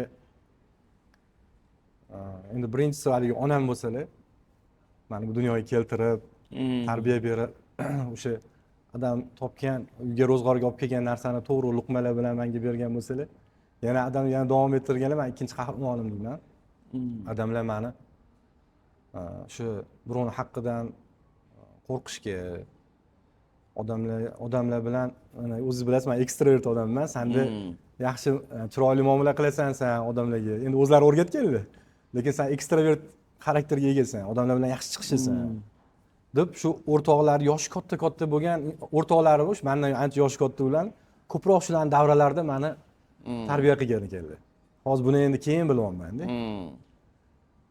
Adamlar juda xotirjam insonlar. Qalblari juda ham yumshoq odam. Menga ko'p hayotda o'sha siqilib qolsam, bir yuragim qanaqadir bir mazlum holatga kelib qolsam, menga adam yordam beradi. Adamga telefon qilaman, anaqa bo'lib qolmadi desam, keyin to'g'ri yo'l ko'rsatib yuboradilar. Bir klubda ham endi bir klub ochganmiz. Bir klubni endi ochganimizda endi bilasiz, biz prodyuser rolini o'ynaymiz ko'pincha. Haligi shu loyihalar qilganmiz, boshqa qilganmiz, keyin shu narsa endi narigi sherigimiz ko'proq tanilgani uchun, ko'proq o'sha yerda nima aktiv bo'lganlari uchun endi g'oyani o'zim berganman, boshqa qilganman, keyin ularga o'zi o'tib ketgan, keyin bir qalbim og'rigan. Ada nima deysiz, shunga shunaqa bir vaziyat bo'ldi desam, bolam, yaxshi ish qilibsan-ku. Bundan orqasidan keladigan savob o'ylamayapsanmi degan. Bo'ldi, shu bilan qalbimdan chiqib ketdi shu narsa. Bo'lmasa qalbni qovurar ekan. O'shaning uchun aytaman, Hasan aka boya aytdingiz-ku, bu qayerdan o'rganamiz bu qalbni davolashni o'zi? Qanaqa qilib buni yaxshi narsalar bilan to'ldiramiz deyishdi. Bu ustoz kerak. Ustoz bo'lmasa, sizlarga o'xshagan ustozlar bizga yo'l yo'riq ko'rsatmasa yoki ota-onalarimiz bizga ko'rsatmasa, buni qalb mavzusi juda og'ir narsa. Ustoz ko'zgu vazifasi. Ko'zgu bu. Buni haligi kitoblardan o'rganish juda qiyin. Qiyin, juda qiyin narsa bu. Kitoblardan o'rganilganda menimcha ancha-muncha odam hozir bu donishmand bo'lib, haligi odamlarning qalbini qancha odam kitob o'qiydi. Hasan aka, bilasiz, o'zingiz bilasiz. Lekin qancha o'sha kitob o'qib, olim bo'lganlar ham qalblarini qancha og'ritishyapti. To'g'rimi? Misol uchun shunaqa narsalar juda ko'p. Kitob o'qimaslik emas, bu kitob o'qishlikka albatta kitob va ustoz. Ustoz bo'lsa, bu yoqda kitob o'qib, ya'ni o'zlari o'sha yo'l yo'riq ko'rsatib, ota-onalar bizga qalblarimizni davolashda bu katta bir mehnatlari bor bu yerda. Mana o'sha bir oyat bor, menimcha Rad surasida 28-oyatda Allazina bi zikrillahi tatma'innal qulub degan bir oyat keladi. O'sha oyatda aytayotdiki, Alloh qalblar meni zikrim bilan tatmin bo'ladi deyapti Alloh taolo. Ya'ni buni qalbni biz Rahmon bilan to'ldirmasak, buni o'rniga qalbi boshqa narsalar bilan, dunyo muhabbati, ayol muhabbati bo'lsin, boshqa sevgilar bo'lsin, agar buni shu muhabbatlar bilan to'ldirsak, bizni yutqizamiz. Mana shu choyniga o'xshaydi. Yutqizamiz. Agar biz buni Allohning muhabbati bilan to'ldirsak, biz hammaga mehr bera olamiz, hammaga muhabbat yaxshi bera olamiz biz. Haligi Yani ba'zi bir qo'shtirnoq ichidagi psixologlarimiz aytadi, o'zingni yaxshi ko'rgan birinchi edi. Odam o'zini yaxshi ko'rsa, men o'ylaymanki, faqat o'zini yaxshi ko'raversa, kim yaxshi ko'radi? Ya'ni boshqa. Biz ota-onamizni qattiq sevmasak, yaxshi ko'rmasak, aka-ukamizni, opa-singillarimizga biz mehr bermasak, birinchi ularni yaxshi ko'rmasak, misol uchun farzandlarimizni, ahli-ayolimizni yaxshi ko'rmasak, o'zimizni faqat o'zimizni o'ylab u egoistlikka olib boradi menimcha bu. O'zingni yaxshi ko'rish degani birinchi bo'lib men o'ylaymanki, faqat o'zingni qutqargin degan ma'noda emas. Boshqalarni qutqarishlik uchun. O'zingni ham yaxshi ko'r degan. O'zingni ham yaxshi ko'r degan. Men endi siz zo'r qofiyala olib kelasiz mana, mashalloh. O'zingni ham yaxshi ko'rgan. Nima mana misol uchun Abdulloh ibn Muborak shunaqa bir ajoyib inson bo'lgan, juda boy bo'lganlar. Lekin qalblariga zarracha biror marta shu dunyoni muhabbat tushmagan ekan. Ular aytgan ekanlarki, men Allohdan faqat beruvchi qo'l bo'lishni so'raganman. Va ilm ahliga ko'proq yordam berishni Allohdan so'rayman deganlar. Mana Imom Azam rahimahulloh qanaqa bular boy bo'lganlar. Lekin qalblariga bu dunyoning muhabbati tushib qolmagan. Men milliarder bo'lib nimaga mana erishyapman, misol uchun milliarderlar. Mana hozir haligi yaqinda Orolda yig'ilib hamma haligi nimalar chiqdi-ku, nimadirdi? Pedofillarni anaqa yig'adigan bir moliyachi chiqdi. Oti esimdan chiqib qoldi. Hozir mashhur Epstein. Qanaqa ilmi bor bo'lmasam, qanaqa milliarder bo'lgan. Qancha atrofida networking bo'lgan ularni. Lekin ilmi bo'lgan, boshqa bo'lgan, lekin odamlarga ziyonini qarang bularni. O'zlari tillarida boshqa narsani da'vat qilib, boshqa narsani aytib, lekin o'zlari qilib yurgan qilmishi bu og'ir vaziyat bu narsa. Shuning uchun bir podshoni jamiyatga eng katta bu manfaati bu xalqqa to'g'ri ma'naviy bir oziqa berish bilan niyatlanish kerak ekanda o'zi. Shuning uchun bu qalb mavzusi juda bir og'ir ish. Endi qalbni svetoforga o'xshatadigan bo'lsak, yashil hududi bor. O'rtacha holati bor, qizil hududi bor, bayron bo'lgan davri bor. Qizilga tushganlar, sariqqa tushganlar, yashilga talpinishidagi bugungi sabablarni oddiy mana sizga bizga befarq bo'lmagan yaqinlarimiz kelsa, qaysi ko'rinishda biz o'zimizdan o'tkazgan tavsiyalarni o'rganishga harakat qilamiz. Menimcha Hasan aka qalbni tozalashlik uchun birinchi o'rinda haligi amalmi, niyatmi deydi-da, birinchi tuxummi, to'g'mi degan deydi. Qarang. Ilmmi yoki niyatmi degan narsa bor Hasan aka. Ilm yoki niyat. Qaysi biri o'zi birinchi keladi desa, birinchi ilm kelar ekan. Qarang. Niyatdan oldin ham. Niyatdan. Chunki ilm zo'r bo'lsa, siz yaxshi niyat qila olasiz, katta niyatlar qila olasiz. Ilm manfaatli va to'g'ri, sog'lom ilm bo'lsa.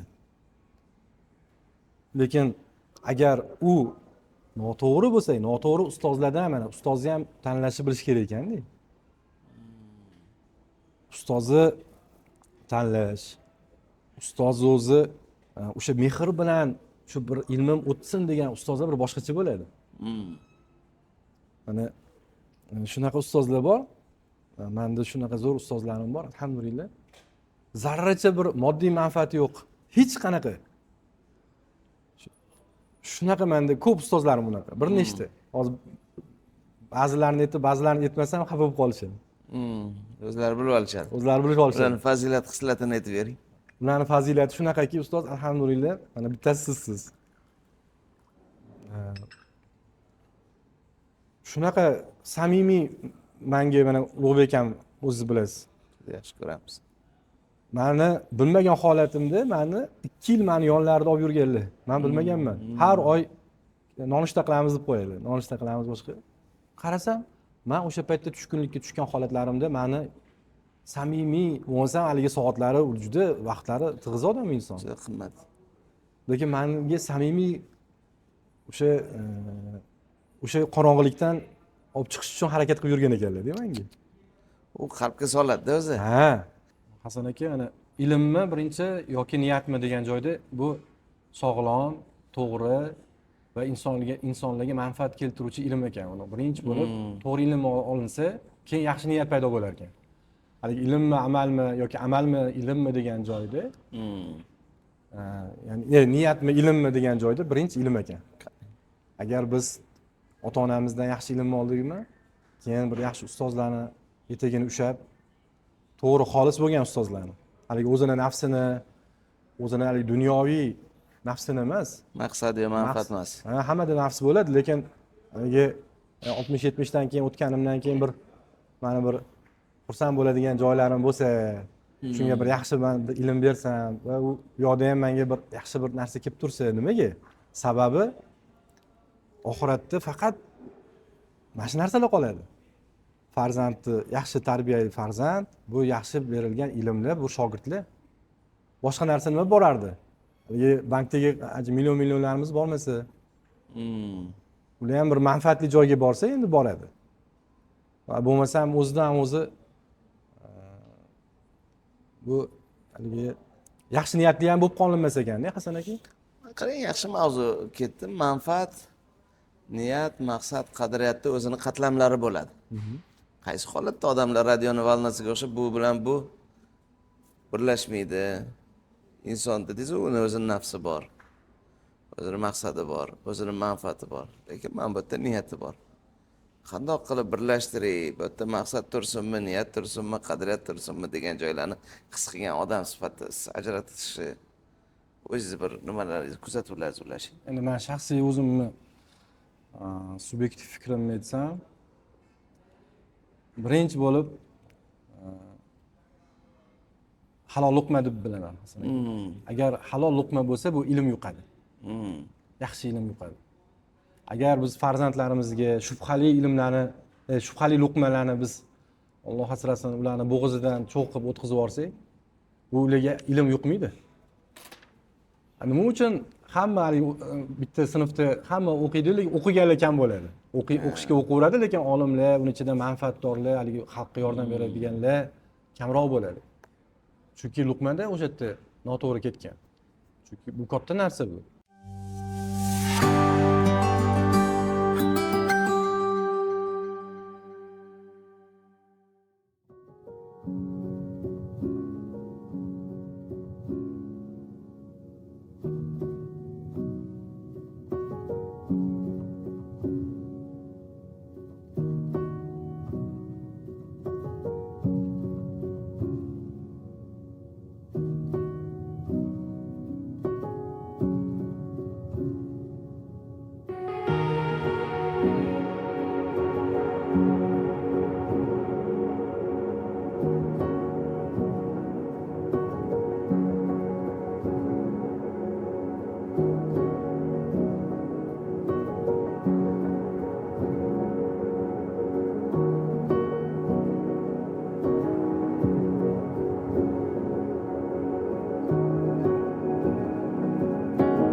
Agar biz luqmamizga e'tibor bersak, keyin to'g'ri ilm olsak, keyin to'g'ri niyat shakllanadi.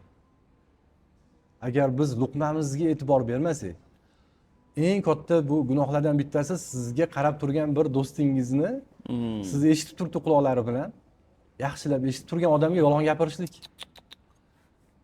Agar shuni hiyla qilib pulini oladigan bo'lsak, u do'stingiz bo'lsin yoki boshqa bo'lsin, mahsulotimizni shunga noto'g'ri ma'lumotlar bilan sotsak, har bitta insonda bo'ladi, boshida bo'ladi. Yolg'on aralashtirib.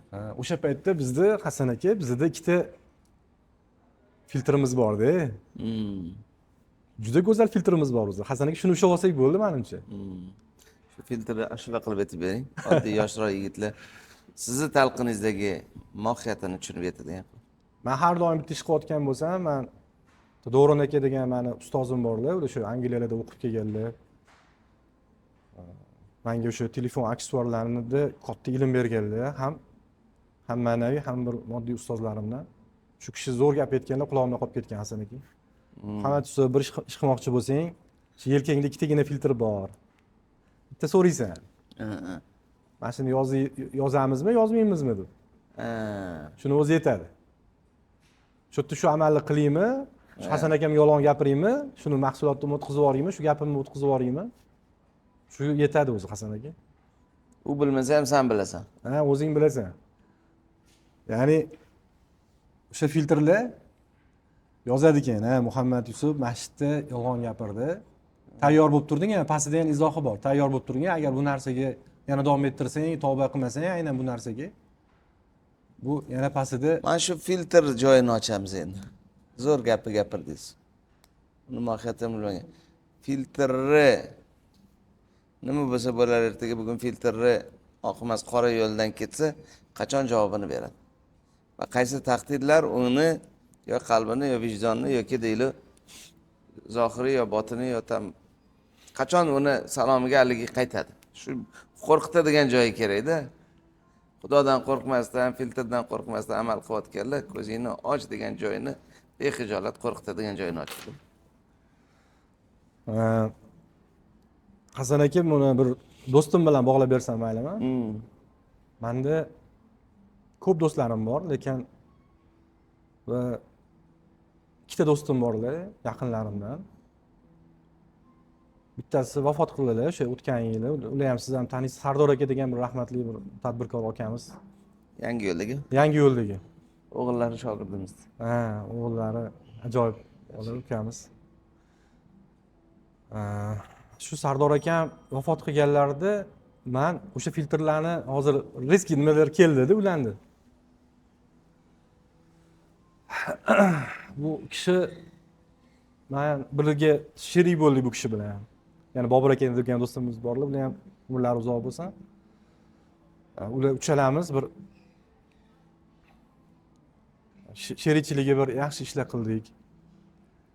Endi shu inson shunaqa bir sakinatli inson edi. Mana shu inson agar tirik bo'lganlarida bu ko'rsatuvingizda menimcha million prosmotrlarga va juda ko'p narsaga sababchi bo'lardilar. Aslida buni o'sha tadbirkorlarimiz yaxshi taniydi, do'stlarimiz atrofimizdagi. Shu inson bir kunning o'zida qalblari o'zgarib, butun topgan mol dunyolarni bir kunning o'zida ihson qilgan ekanlar shu kishi. Keyin yana Alloh bularga baraka bergan, yana ham boyib ketganlar bu kishi. Nimadan desangiz, shubhalangan mollarim bor edi, bir savol berganman. Shubhalangan meni topgan bir shubhali joylari bor edi. Juda ham haligi ochiqchasiga bu nima qilmaganlar. Ozgina nomiga bir shubhalangan joyi bor edi, deyaptilar. Hammasini ihson qilganman bir kunda, deyaptilar. Deganlar shu kishi, Sardor akam. Yangi yo'lda hamma taniydi bu kishini. Shularni janozalariga endi shunaqa odamlar kelyapti, ishonasizmi? Men oxirgi, ya'ni ularni qabriga o'zim yuvishda qatnashdim. O'sha yuvganlarida ham yonlarida bo'ldim va u kishini oxirgi qabriga qo'yib, u kishi bilan oxirgi xayrlashgan odam men bo'ldim. Menga nasib qildi, alhamdulillah. U kishi menga mana hali 2024-yil menimcha 22-oktyabr kuni vafot qildilar. Namozga ketayotganlar vafot qilganlar u kishi. Ham qarang, onalarga xizmat qilishligi uchun shoshib ketayotganlarida shu avariya bo'lganlar. Shu bu kishi men janozada shularni o'rinlarida bo'lsammi deb niyat qilganman. Qaniydi shuni meni janozam ham shunaqa bo'lsa, ajoyib bo'lsa. Chunki qabristonga kelyapmiz, o'nlagan qorilar bu yoqda xatm Qur'on o'qiyapti. O'zidan o'zi o'tda haligi o'rtacha janozalarga hammamiz borganmiz. Bitta domlalar qora aka masalan taborak o'qishadi yoki boshqa bo'ladi, duo qilinadi. Ularda muhit boshqacha. Hamma fayzli insonlar yig'ilgan. Nima uchun? Sababi u insonni hamma yaxshi ko'rardi. Ular juda samimiy inson edilar. Shular qilgan ishini mana 40 talik gruppamiz bor. Hammamiz shu inson qilgan ishini qila olmayapmiz hozir. Hammamiz yig'ilib qila olmayapmiz Hasan aka. Sababi nimaga? Chunki ularni tarbiyalari bo'lsin, halol luqmalari bo'lsin. Men ular bilan endi ko'p gaplashganman. Ko'p yurdim va umrlarning oxirida ko'p birga yurdik. Ko'p birga bo'ldik. Menga ko'p narsa o'rgatdilar ular va mana shunaqa do'stlardan men ko'p bo'lishini atrofimizda ko'p duo qilaman. Shunaqa do'stlardan menga ko'paytirgan deb. Shu kishi vafot qilganlardan keyin ishonasizmi, menda hozir juda ko'p do'stlarim bor. Xolis do'stlarim bor. Xolis samimiy yordam beradigan, haligi cho'nchagida 10 ming dollar bo'lsa, 10 ming dollarni olib so'ramasdan ishlatadigan do'stlarim hozir atrofimga yig'ildi. O'zidan o'zi. Nimaga? Chunki bilmayman, men ulardan ko'p duo olganman. Sardor aka, men duo qiling dardimda. Shu kishini ko'p keyin vafot qilganlaridan keyin ishonasizmi? Bir 10 tacha xonadon, kam ta'minlangan xonadonlar bizga aloqaga chiqishdi. Bizga qarab yurardi. Biz bilmaganmiz shuni. Har oy bizani ro'zg'orimizni qilib turardilar va oyga yetadigan svet gazimizgacha pul to'lardilar. Naqd pul ham berar ekanlar va oziq-ovqatimizga ta'minlab berganlar. Ular bilishmagan, vafot qilgani ba'zi birlari bilmagan. Shu kishini qidirib qolgan, endi biz keyin gaplashganimizda buni bildik. Biz bilmaganmiz, janozalarga bora olmadim deb yig'laganlar bo'ldi. Shunaqa insonlar jamiyatimizda ko'paysa, boya aytganingizdek, qaysi birini birinchi qo'yasiz? Qadriyatmi yoki ilmmi yoki men halol luqma deyman. Halol luqma Sardor akam hamma joydan ovqatlanmas edilar, juda e'tibor berardilar. Pulga, shubhali narsalarga juda qattiq qaraydilar. Mana shu insonlarni tarbiyalagan ota-onalardan va ustozlardan Alloh rozi bo'lsin, haqlariga duo qilamiz. Siz uchun xotirjamlik maskani nima? Men uchun xotirjamlik maskani siz qayerda bo'lishingizdan qat'iy nazar, agar tatmainnal qulub ta'minlanayotgan qalb bor-ku, tatmin bo'layotgan qalb. Agar bu qalbim meni haligi bir dunyoyim yo'q bo'lib ketib qolsa, biznesimiz yoki bir qattiqroq bir musibat bo'lib qolsa, shuni Allohdan deb bilishligim. Men siz qayerda bo'lishingizdan qat'iy nazar, bu qalbni o'zgartirmasligi, har qanaqa bu xursandchilik bo'lsin, juda ham bir og'ir musibat bo'lsin, qattiq tushkunlikka tushmasdan shu narsani biz Allohdan deb bilsak,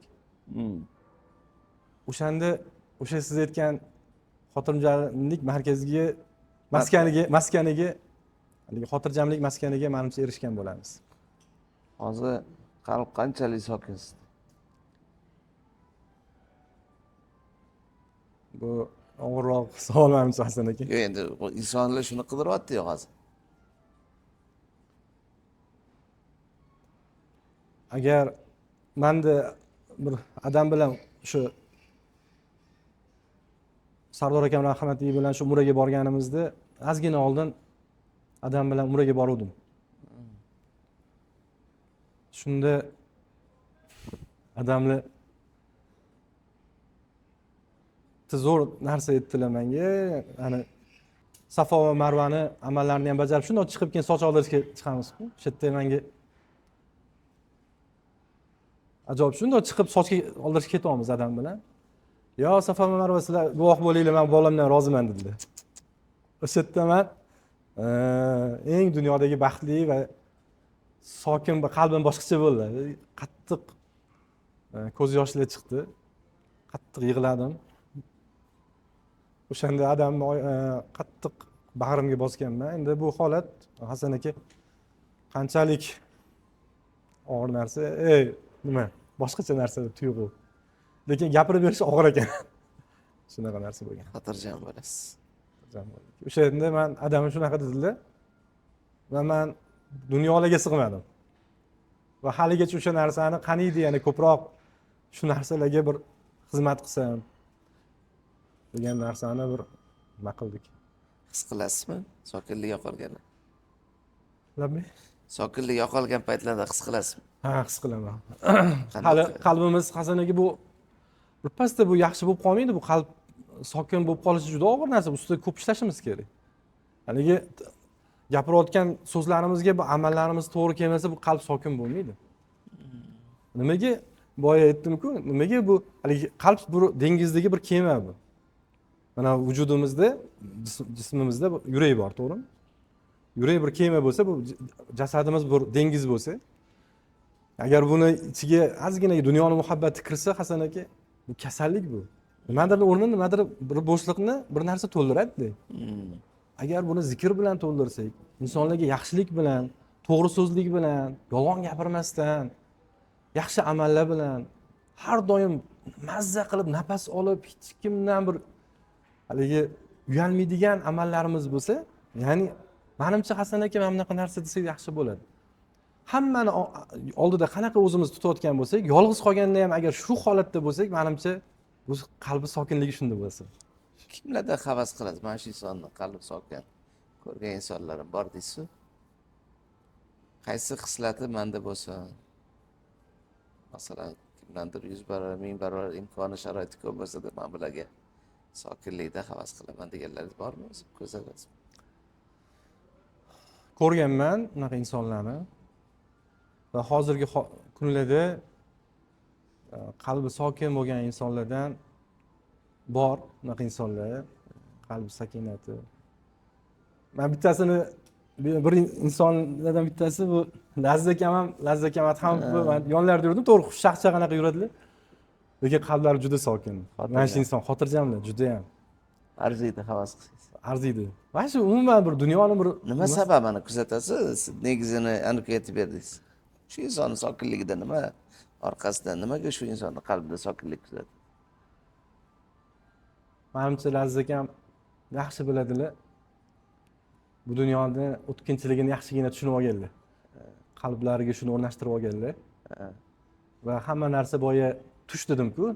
Shu narsani menimcha Lazzakam ko'proq biladilar. Ko'proq tushunadilar. Buni kiritish Hasan aka juda qiyin bu, o'zidan o'zi bo'lib qolmaydi. Bu har kunlik, har soatlik narsalar bu. Amal, ya'ni davomiy qilishimiz kerak bo'lgan amallar. Har bitta gapirayotganimizda, har bitta hayotimizdagi insonlar bilan muloqotimizda bo'lsin, ayolimizga munosabat, farzandimizga munosabat, ustozlarga, insonlarga munosabatimizda bu narsa albatta bu qalbimizga o'rnashaveradi. Har bitta amal, yaxshi amal va yomon amal. O'sha yaxshi amal bilan to'ldirsak, o'sha narsaga biz shunchaki kelamiz, keyin kelamiz. Haligi trenirovkaga borganimizda birinchi sekin-sekinlik bilan jismimizni tarbiyalagandik, badanimizni. Bu har kunlik amal bilan keladi. Shu birinchi kun borsak biz kachok bo'lib qolmaymiz-ku. Badanimiz sog'lom bo'lib qolmaydi. Uni sekin-sekin dieta, nafsi tiyishlik, har doim muntazam shu sport bilan shug'ullanishlik bilan keyin badanimiz sog'lom bo'ladi. Bu qalb ham shunaqa. Ba'zi yaxshi marojni yesak huzur qilamiz-ku. Sokinlik, huzur zonasini qayerdan olasiz? Nima qilib zavq olasiz? Manmi? Men ko'proq huzur oladigan joyim endi hozirgi holatimni aytaman.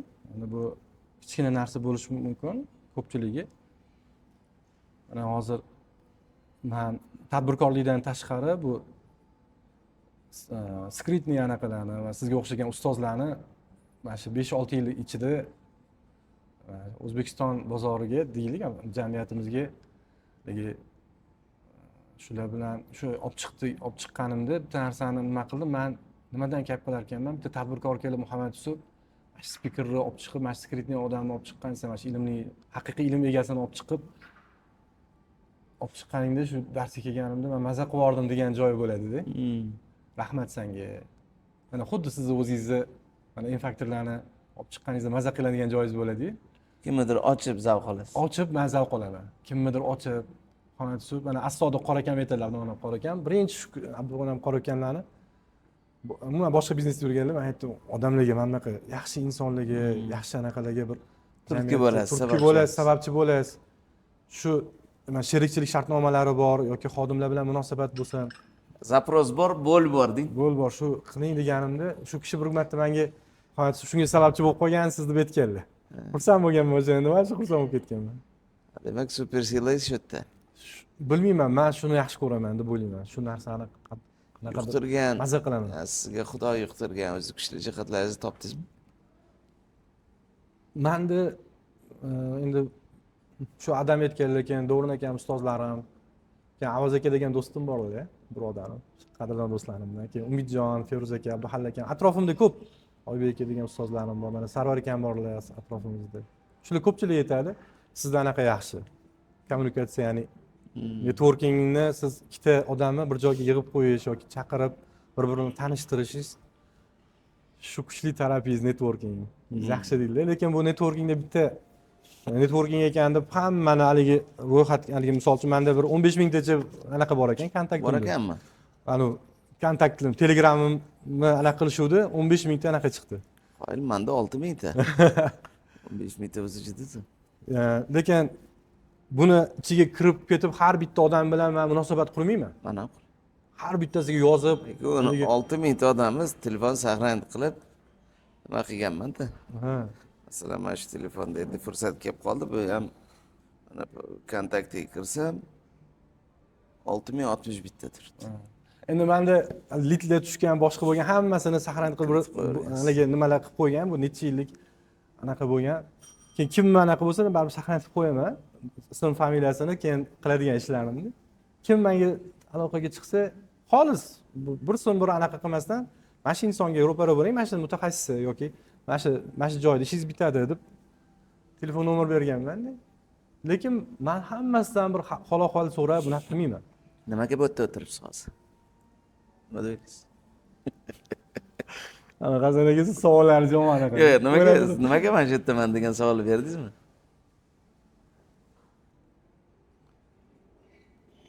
Bilmadim. Ustoz to'g'risi bu javob. Inson o'zini aksini kimdadir ko'rsa zavq olar. Ha, mashalloh. Rahmat ustoz. Bilmayman, shu qalbga soldi. Tikda Ali Ulug'bek aka bilan boshqa bilan ko'rishdim, aytdim. Negadir shu o'zimni aksimni ko'rdim. Qalban samimiyat his qildim-da. Inson o'ziga o'xshatmasa uchratmas edi. Samimiyatini, hokisorligini, beg'uborligini ko'rib, shunaqa odamlar boradi, o'sha inson bilan suhbat qilib, o'z aksingizni birovda ko'rib zavq olasiz. Palasaga o'xshatadigan bo'lsak, Xosokillik palasasi bu relsga bizani olib chiqib ketadigan, bu relsga olib chiqib ketadigan omillar nima? Sokillik palasasidan chiqartirib yuboradigan, chiqishimizga ta'sir qiladigan omillar his qilasizmi? Ha, bo'lganman-da bunaqa narsa. Xotirjamlikdan, sakinat yo'lidan, palasasidan nimalar chiqartirib yuboradi? Bu juda katta narsa aytdingiz hozir. Bu haligi o'zingizni zo'rg'a tarbiyalaganingizda, haligi sport bilan shug'ullangan diyetalarni buzib yuborib, noto'g'ri ovqatlanishlar bo'lsin, xuddi mana badanda ham xuddi shunaqa narsa bo'lgan, qalbda ham shunaqa narsa borda. Endi bu endi o'zingizga kelib yaxshi bo'lganingizda bir musibat keladi. Bir qanaqadir qattiq xursandchilik ham bo'lib qoladi insonda. Bir xursand bo'lib ketasiz bir ishingiz o'xshab qolsa. Agar shuni Allohdan deb bilmasangiz chiqib ketib qolasiz. Lekin bunga olib keladigan narsa, ya'ni chiqmaslik uchun Hasan aka amal kerak. Ya'ni ilm, to'g'ri ilm va amal bilan har kuni biz davomiy bir yaxshi amallarni qilib yurishimiz kerak. Bu farqi yo'q, bularning bir insonlarga bir yordam bo'ladimi, jamiyatimizga bir maktab qurib shuni har doim shu bilan bir maza qilish bilanmi, bir yaxshi amallar bilan yaxshi mustahkam turilsangiz, bu qalbga boyagi relsdan chiqish qiyin bo'ladi. Har doim insonlarni yaxshilik bilan mana Hasan aka sizlar infaktorga asos solganinglarda Toshkent kanalidan kuzatib borganman. Ana kuni endi aytdim endi buni sizlarni ko'p duo qilamiz, ko'p tadbirkorlarga katta bir burilish qildinglar-da. Rahmat. Sizga o'xshagan spikerlar, sizga o'xshagan bir Hamjamiyat Hasan akam, Husan akam deb duo qilamiz. Endi qarang, sizlarni tarbiya qilgan oila va Fozil qora akamlar bo'lsin, sizlarning ustozinglar bo'lsin, to'g'ri narsalar bilan sizlarga yaxshi ilm berishgan va shu ilmdan sizlar to'g'ri amallarni bajarishni boshladinglar. Endi hozir Hasan aka, menimcha katta ne'matlarni, kattalik relsdan chiqib ketyapsizlar endi. Menimcha to'g'ri ketyapsizlar. Inshaalloh bu bardavom bo'lsin, lekin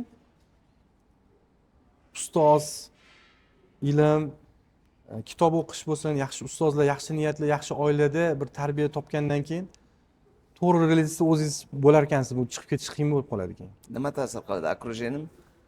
Chiqib ketishda ta'siri dunyoga muhabbat bo'ladi. Qattiq eng katta ta'sirlardan bittasi shu bo'ladi. Ya'ni atrofingizda orzu, mana misol kimdir gelik haydab yuribdi, nimaga menda gelik yo'q? Haligi qanoatsizlik bilan bo'ladi. Haligi qancha odam qanoat qilmasa, o'zini topganiga shukr keltirmasa, shu narsa relsdan chiqarib yuboradi. Agar shukr keltirsa, bunga Alloh taolo shu beribdi-da endi.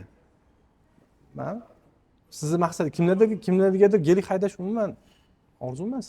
Puli bor. Yo'q, menga ham zavq emas. Ha, zavq emas. Mana kecha aytdim. Olishga foydingiz Yo'q, mana ishxonaga bergan 223 Mercedes sotib olaylik, maza qilmadi. Limanga xotirjam dedi. Mana misol uchun. Kimlardir gelikdan shu maza qiladi. Lekin u virusdan chiqib ketish oson, chunki u niyat, moddiyatga bog'langanda uni qalbi. Haligi geligini urib olsa yoki kimdir qirib qo'ysa, quloming chiqadi. Lekin gelik haydab yuribman, mana o'zingizdan. Biz ko'ryapmiz Hasan aka. Hammaga samimiy hali kelgan odamlardan bir hamma doim yaxshilik gap eshitamiz-da. Nimaga? Chunki Hasan akam yoki Husan akam mana bunaqa ish qilyaptilar, insonlarga bir ilm tarqatish yo'lida degan narsa. Bu hammasi o'sha boya aytganimizdek halol luqma, yaxshi ustozlar, yaxshi bir atrofingizdagi do'stlaringizni bir nima deydi, do'stlaringizni bir natijasi deb o'ylayman. Yaxshi so'zlar bor. Shunday yashaginki, ketar chog'ingda hamma giryon qolsin, sen borgin shodon. Boring ana o'sha Sarvar aka misollarda, Sardor aka misollarda aytdingiz. O'tganingizda Muhammad Yusuf aksarchi deb eslashlarini xohlaysizmi? Yo nimangiz qoldirdi degan bir umid, orzu yoki boshqa ta'bir bilan aytganda предназначение missiyasiz bilan o'tishni xohladingiz. Mani shunaqa endi bir insonni har xil roli bo'ladi-da, Hasan aka. Kimlargadir yaxshi juft halol sifatida qolish xohlayman. Yaxshi fikrlar bilan, yaxshi xotiralar bilan, yaxshi ota sifatida, rolida, yaxshi do'st sifatida, yaxshi shogird sifatida, rolida. Shu o'ylaganida qalbida Muhammad Yusuf meni yaxshi shogirdim edi. Xolis xizmat qilardi, xolis bola edi degan, men hali u narsalarga yetmadim hali Hasan aka, hali borman. Hali sokin qalb egasiman deb gapira olmayman hali. Sariq hududdan, yashildan yoki qizildan. Hali sariqda bo'lsa kerak menimcha. Yashilga olib borishga olib boruvchi omillar nima siz tarafingizda? Yashilga olib boruvchi omillar menimcha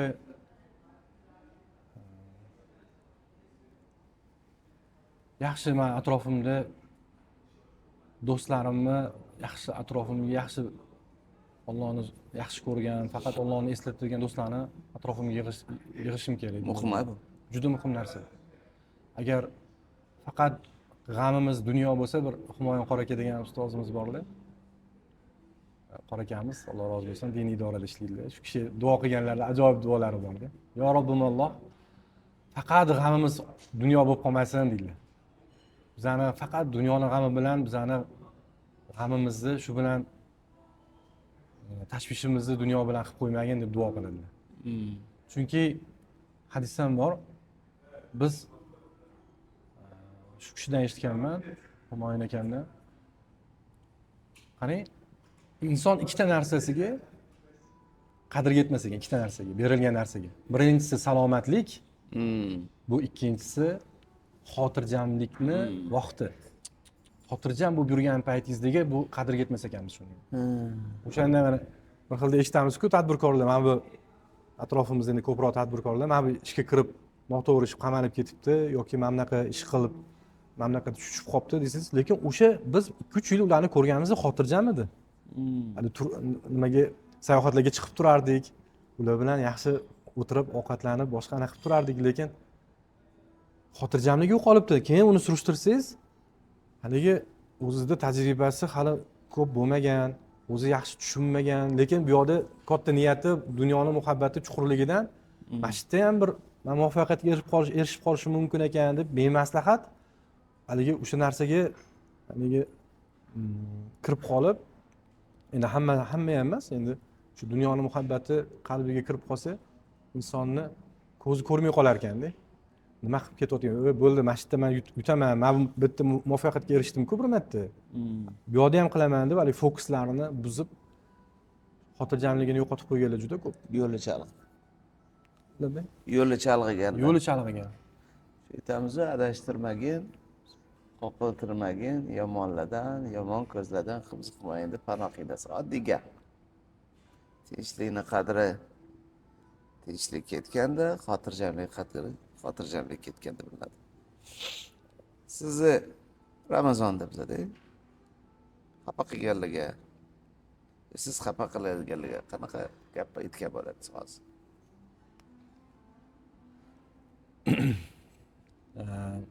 Mana xafa qilganlar bo'lgan Hasan aka, boya aytganimdek kechirib o'rganman.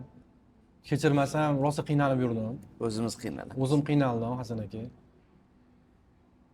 Keyin ularni haqqiga bir kishi duo qilgan dedilar. Haqqiga dedilar. Shu Avaz aka degan birodarim borlar, do'stimiz. O'sha kunlari ko'p menda og'ir bo'ldi-da, og'ir vaziyat buni. Yaqin do'stlarimdan edi. Ochiqchasiga menga xiyonat qilgan. Nimaga unaqa o'zgarib qolding desam, javob bermadi menga o'sha paytda. Lekin meni qalbimni og'ritgan va og'ritmoqchi bo'lganlarga aytardimki, baribir aylanib bu charpalaydi, o'zingizni ham boshingizga kelar ekan shu narsa. Shu qalb og'rit, haligi dilozordan xudo bezor deydi-ku. Qalb og'rituvchilarni uzoqqa bormaydi. U oxiratlarga o'tib ketmasa, ya'ni u Xudoyim yaxshi ko'rsa. Bu dunyo agar Alloh ularga ozgina nazar qilib yaxshi niyat qilgan bo'lsa, o'sha qalb og'ritganlarni ham Xudoyim shu dunyoni o'zida bir hisob kitob qilib qo'yar ekan. Bir balolantirib, bir boshiga musibat olib kelar ekan. Nimaga Hasan aka? O'zi biladi, bilmaydi. Ha, o'zi bilar bilmas, lekin shu qutulsa, mana shu dunyoni o'zida bu qutulsa, oxiratda u keyin orqaga qaytish bo'lmaydi, Hasan aka o'tdi. Shu dunyoni o'zida azoblantirib qo'yar ekan. Bu dunyoni men ko'zim bilan ko'rdim bu narsani. Bir kishi keldi oldimga, qanday suvib kechirgan dedi menga. Nimaga bo'ldi? Men kechirib yubordim, shunaqa bo'ldi, endi samimiy aytolman sizga desam. Yo'q dedi, vaqtimda baraka bo'lmay qoldi Muhammad Yusuf dotdi. Men sen bilan shu she'r anaqani to'xtatgandan keyin shu qalbingni ortib menda bo'ldi shu narsa. Lekin vaqtimda baraka bo'lmay, hozir ham yo'q baraka. Sen tilingdan eshitishim kerak, qalbingdan bu narsani tasdiqlab qanaqa qilsam bo'ladi deb shunaqa bir vaziyat bo'ldi bir marta. Qiynalaki, hamma duq yetmaydi. Ha, lekin men shu kishiga xursand bo'ldim. Bo'lar ekan, misol uchun shunaqa desa ham kelib etsa bo'ladi, shunaqa kimnidir qalbini bandamiz-ku hammamiz. Bilib bilmay ortib qo'yamiz. Lekin hali jonimiz uzilib qolmadi. Buni tuzatsa bo'ladi hali. Kechirimli bo'lishimiz kerak. Nima qilamiz? Yelkamizga yuk qilib, buni dunyoga borib, u dunyoda hani hisob kitob qilaman deydi. To'g'ri, hisob kitob qilishga haqqimiz bor bizning. Boshqa haqqimizni yeb qo'ygan bo'lsa yoki bir qalbimizni og'riq qattiq bizning qalbimizni ortgan bo'lsa. Lekin kechirib olishlikdan qanaqa bir yaxshi narsa yo'q ekan. YouTube'da kim kechirganmi, og'ritganmi? YouTube'da ikkalasi ham menimcha teng bo'lsa kerak. Kechirishlik katta, kechira olishlik katta narsa aslida. Men boshimdan o'tgan. Kechira olmaganlaringiz bormi? Yo'q, alhamdulillah. Eslasangiz dilingiz qira bo'ladiganlar bor. Yo'q, Hasan aka buni kechirib oldim, hammani alhamdulillah. Shundan keyin ochildimmi Hasan aka? Men aytayman-ku, Shundan keyin ochilaman. Mana bu bizani kuzatayotganlarga bu samimiyatdan kechirib olish kerak. Bu Zo'r huzur. Juda zo'r huzur. Hasan aka, bu menimcha sizdan ham o'tgan bu narsa. Hammamizdan o'tadi bu. Kim xato qilmaydi Hasan aka? Hamma xato qiladi. Qalbingizni og'ritadi boshqa, lekin hayot davom etadi. Siz uni olib yurib kechirmasdan qiynalib yurgandan ko'ra, O'zi kechirmagan eziladi. kechirmagan eziladi o'zi. Birinchi bo'lib shu eziladi. Men shunaqa bo'ldim, boshimdan o'tdi. Naborot u menga musibat deb bilgan narsa menga ne'mat bo'lib qolgan ekan o'sha paytda. Men uni voy menga shunaqa bir xiyonat qildi. Men nima anaqa bunga ham bunaqa emas edim. Sen qayerdadir sandan ham o'tgan ekan Muhammad Yusuf dedim. Sanga ham shu musibat kelishi, bu bitta zina tepaga chiqishing. Yani bir musibat kelishi biz bag'rimizga Yangi daraja, yangi pog'ona. Ulug'bek akamni zo'r gaplari bor Hasan aka. Bir musibat kelsa, bag'ringni ochgin deydi. Bag'ringni ochib kutib olgan deydi. Shundoq bag'ringga bosgan o'sha muammoni bag'ringga bosib gaplashgan deydi. Bu katta narsa bu Hasan aka bu. Men qarang bitta o'xshatish keltirsam maylimi Hasan aka? Rasululloh bir kuni shu vahiy keladi yoki u kishini o'sha tushlariga kiradi bir sahobiy, yoshlari katta sahobiy bo'ladi.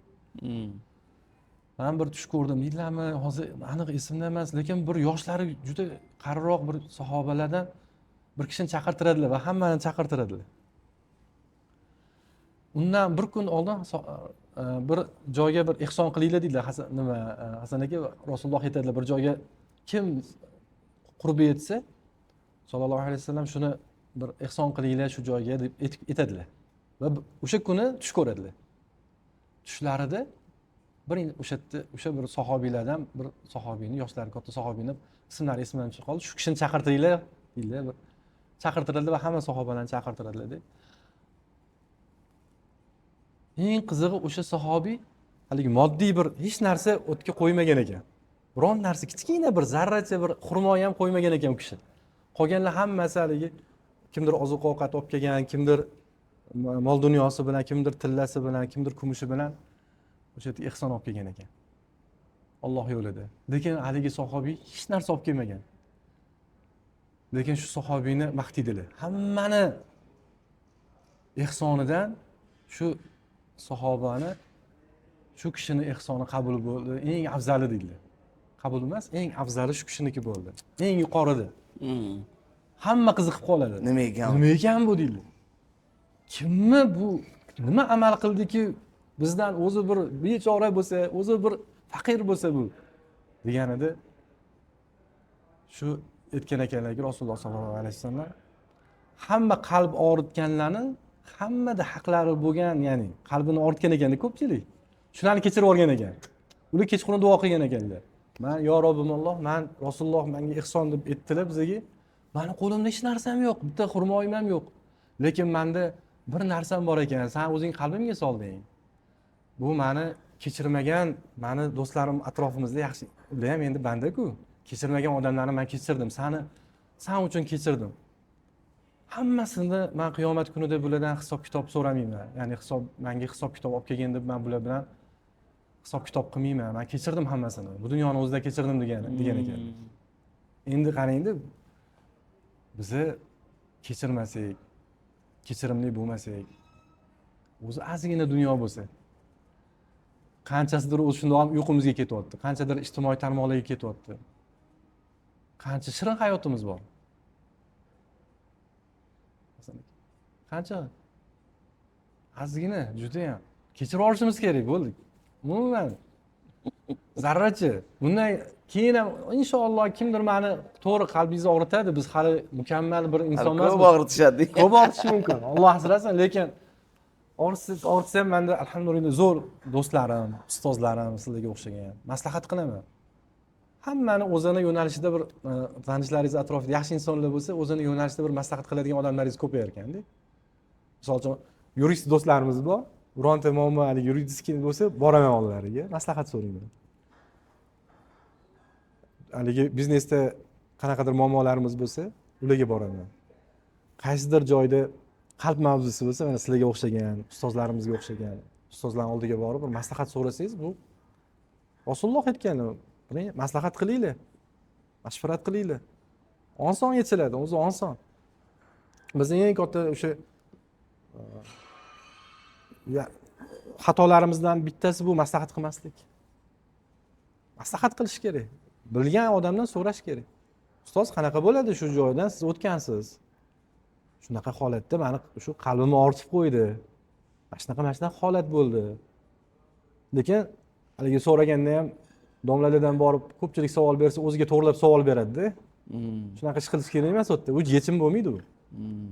Xolis, men ham shunaqa aybim bor. Vaqtinchalik og'riq qoldiruvchi vosita. Ha, vaqtinchalik bo'ladi u. Uni tuzatmaydi u kasallikni.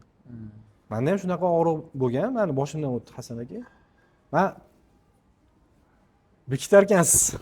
Menda bo'ldi shunaqa. Bekitib shunaqa ozgina o'zimni tomonimni olib savol bergan paytlarim bo'ldi, u yechilmagan u. Rostdan yechilmagan. Bo'ldi menda shunaqa vaqt. Hozir esimga tushdi. O'zingizga mos. Ha, o'zimga moslab savol berganman. Sizni qalbingizni ko'p og'ritishgan. Juda ko'p emas u. Endi hammaga har xilda. Astoydil qalbingiz og'rigan holatlar bo'lgan. Ha, bo'lgan. Siz astoydil kimnidir qalbini og'ritgan paytlaringizni eslaysizmi? Eslayman. Ularga yetadigan gapingiz. Hasan aka qalbini og'ritgan insonlarni uylariga borib kechirim so'raganman.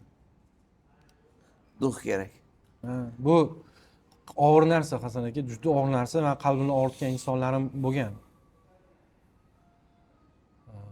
Va Allohdan so'rayman, kimnidir shu qalbini og'ritgan bo'lsam, inshaalloh Alloh menga shularni, shu shaxslarni menga bildirsa, Allohdan so'rayman, balki men bilmagan holatda og'ritib qo'ygan insonlarim bordir, menga Alloh yuzlantirsin deb duo qilaman ko'p. Bilib qilganlarimizni bilamiz, bilmay og'ritganlarimiz qancha. Og'ritganlarimiz qancha. Lekin bilib qilganlarim ham bor, bo'lgan, borib bitta kechirib so'raganman. Bu pandemiya og'ritganmiz yo haqli og'ritganmiz. Qattiq gapirganman, qattiq og'ritib qo'yganman qalbini. Haqmi, nohaqmi, balki nohaq bo'lgandirman, lekin qattiq qalbini og'ritib shu so'zlarim bilan og'ritgan insonlarimni borib kechirib so'raganman va o'shandan keyin maza qo'yganman. Qo'yib yuboradi. Ha, qo'yib yuborgan. O'sha boyagi yashil hududda bu. Ha, endi unda yashil hududda ekanmiz, alhamdulillah. Men o'shanda maza qilib yuborganman. Kechiring, o'sha mendan o'tgan o'sha paytda yoshlik qilganman. Sal g'o'rroq bo'lgan ekanmiz. Shu ko'zimizga sal parda tortilgan ekan shu paytda. Meni kechiring, agar nima xizmatingiz bo'lsa men qilaman shu umrim oxirigacha. Faqat kechirib yuboring, qalbingiz bilan kechiring, tilingiz bilan emas deb yig'lab so'raganman.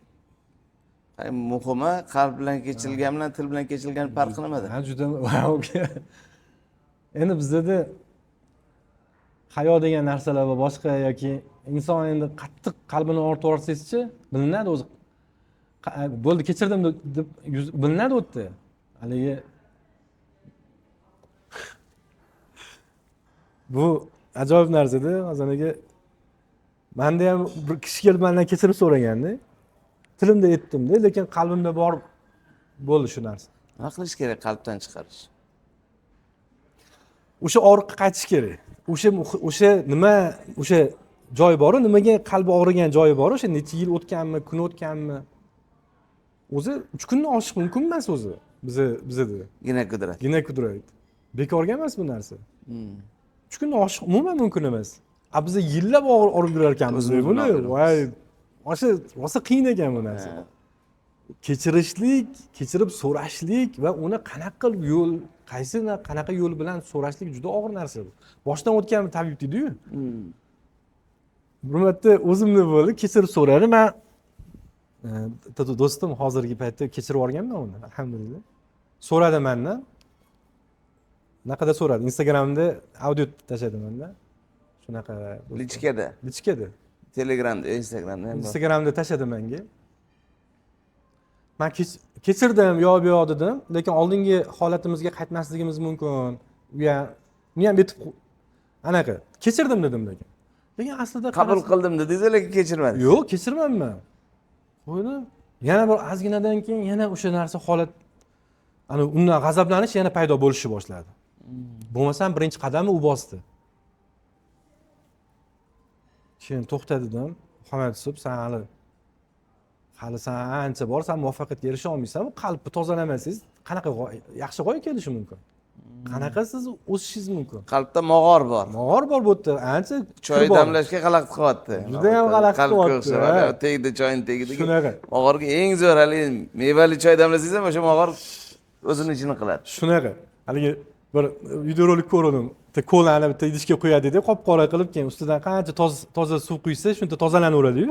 Hali sani tozalanmayapti, Muhammad Yusuf, sani qalbing hali toza emas ekan. Sen buni tilda kechirib yording, lekin dilingdan kechirmading, lekin sen o'zing da'vo qilib yursan, dildan kechirishlarni da'vo qilgansan bir paytlar. Dildan kechirishni qarang, shu yerda ham. Qarang, kichkinagina joy, lekin juda katta ahamiyatga ega. Men o'zim xohlayapman, meni qalbini og'ritganlardan qalban kechirishligini, lekin meni qalbimni og'ritgan insonni qalban kechirishligimni o'zim hali xohlamayotgan ekanman. Men o'sha joyini topdim. Rosa qiyin bo'ldi. U rosa bir tushuntirib bo'lmaydigan darajada bir og'ir vaziyat bo'ldi. Keyin uni o'zim mehmon qildim, chaqirdim bir kun. Chaqirib bir mehmon qilib, nonushta qilib, men seni qalbdan kechirmagan edim. Ochiq gapirdim shu gaplarni. Yig'lab, meni kechirgin, o'sha paytda senga men yolg'on gapirib qo'ydim, o'sha paytda tildan aytib qo'ydim. Meni kechirgin, men hali seni tilimda kechirgan ekanman faqat, qalban emas. Lekin o'zim shuni qidirib yurgan paytlarim bo'lgan edi meni. Qidirib qalban kechiringlar deb yurgan odamlarim bo'lgan meni. Lekin o'zim shunga amal qilmayotgan ekanman. Shunda meni amal qilishimni endi menga shunga yordam bergin deb men ulardan boshqatdan o'zgarib qoldi. Anaqamiz va yana ham qadrdon bo'ldik. Nima berdi bu? Undan keyin nima o'zgardi? Undan keyin ko'p narsa o'zgardi. Hamma narsa yechilganga o'xshadi. Xuddi men Tugun-da bu yerda. Ha, yechilib haligi suvda bo'g'ilib qolib, keyin nafas yetishmaydi-ku, juda og'ir vaziyat cho'kkan holatlarimiz bo'lganda, yoshligimizda bo'lsa, bir suvga tushganimizda nafas yetishmay qoladi-ku. Chuqur nafas olasiz-ku, haligi suvdan chiqqaningizda. Hech narsani o'ylamaysiz, nafasdan boshqa paytda. Xuddi shunaqa his berdi menga. Demak dedim, gapirayotganda dedim, qalb bilan to'g'ri bo'lish kerak ekan bu. Kechirdimmi? Dilda, amalda. Ha, o'zingizni qiynab qo'yarkansiz Hasan aka, undan oldin o'zingizni qiynab qo'yarkansiz.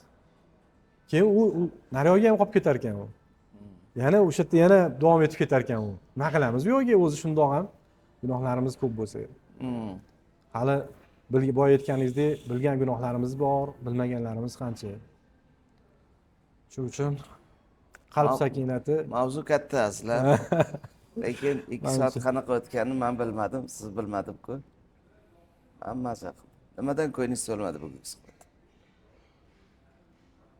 to'g'risini aytaymi Hasan aka?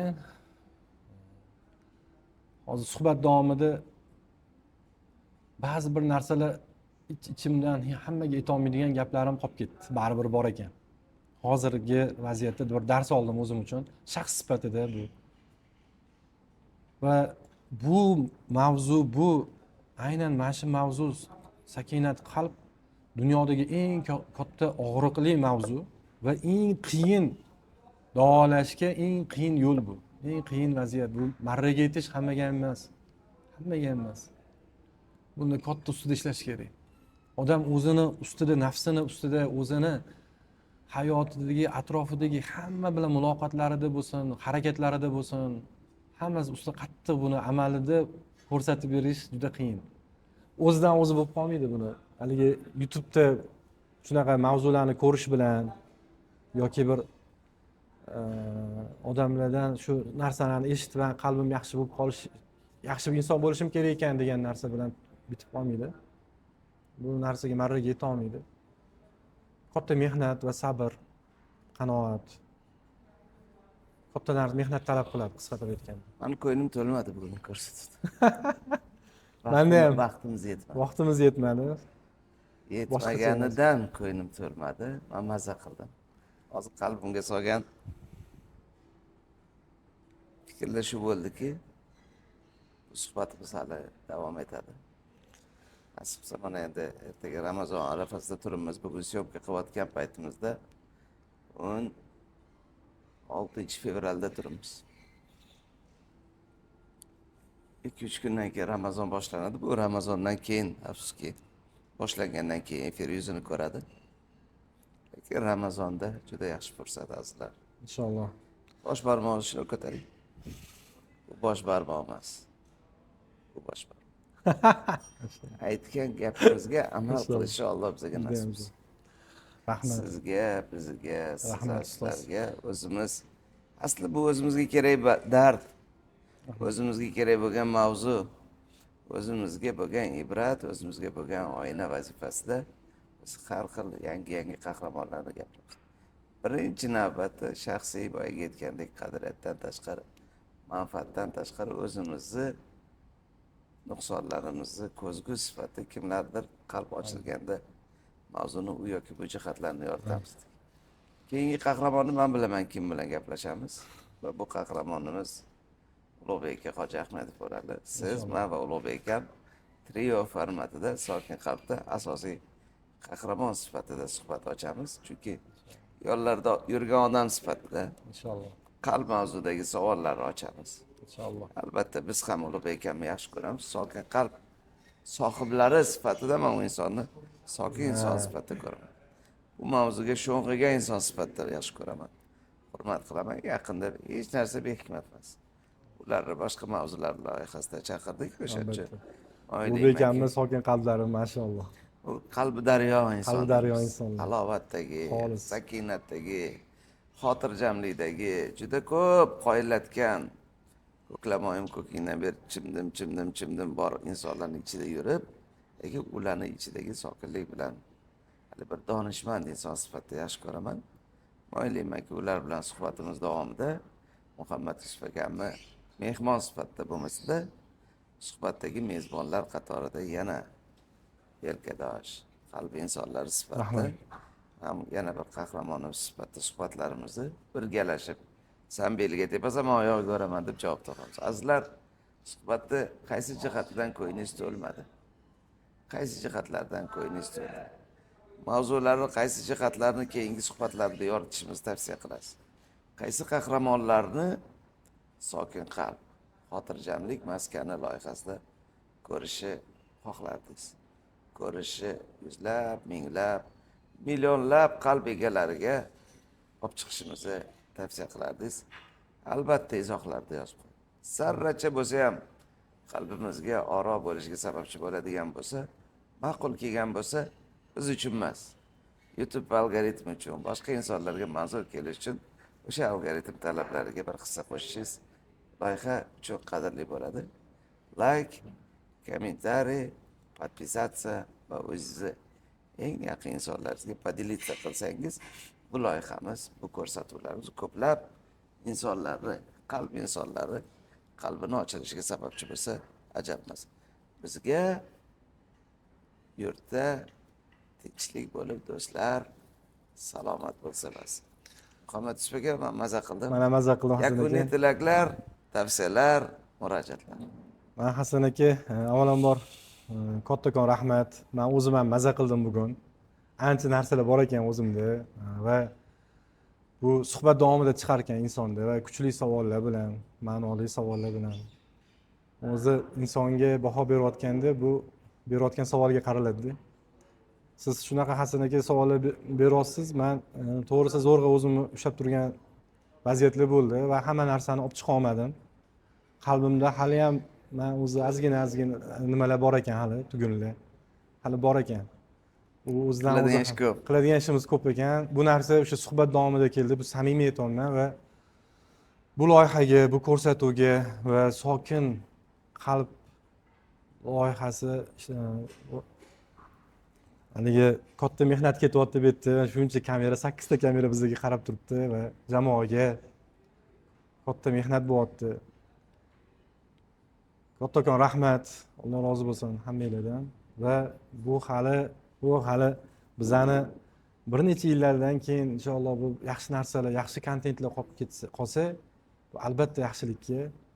Bu duogo'ylari ko'p bo'ladi Hasan aka bu dunyoda hali inshaalloh. Chiroyli yuz bilan, sakinat qalb bilan boraylik.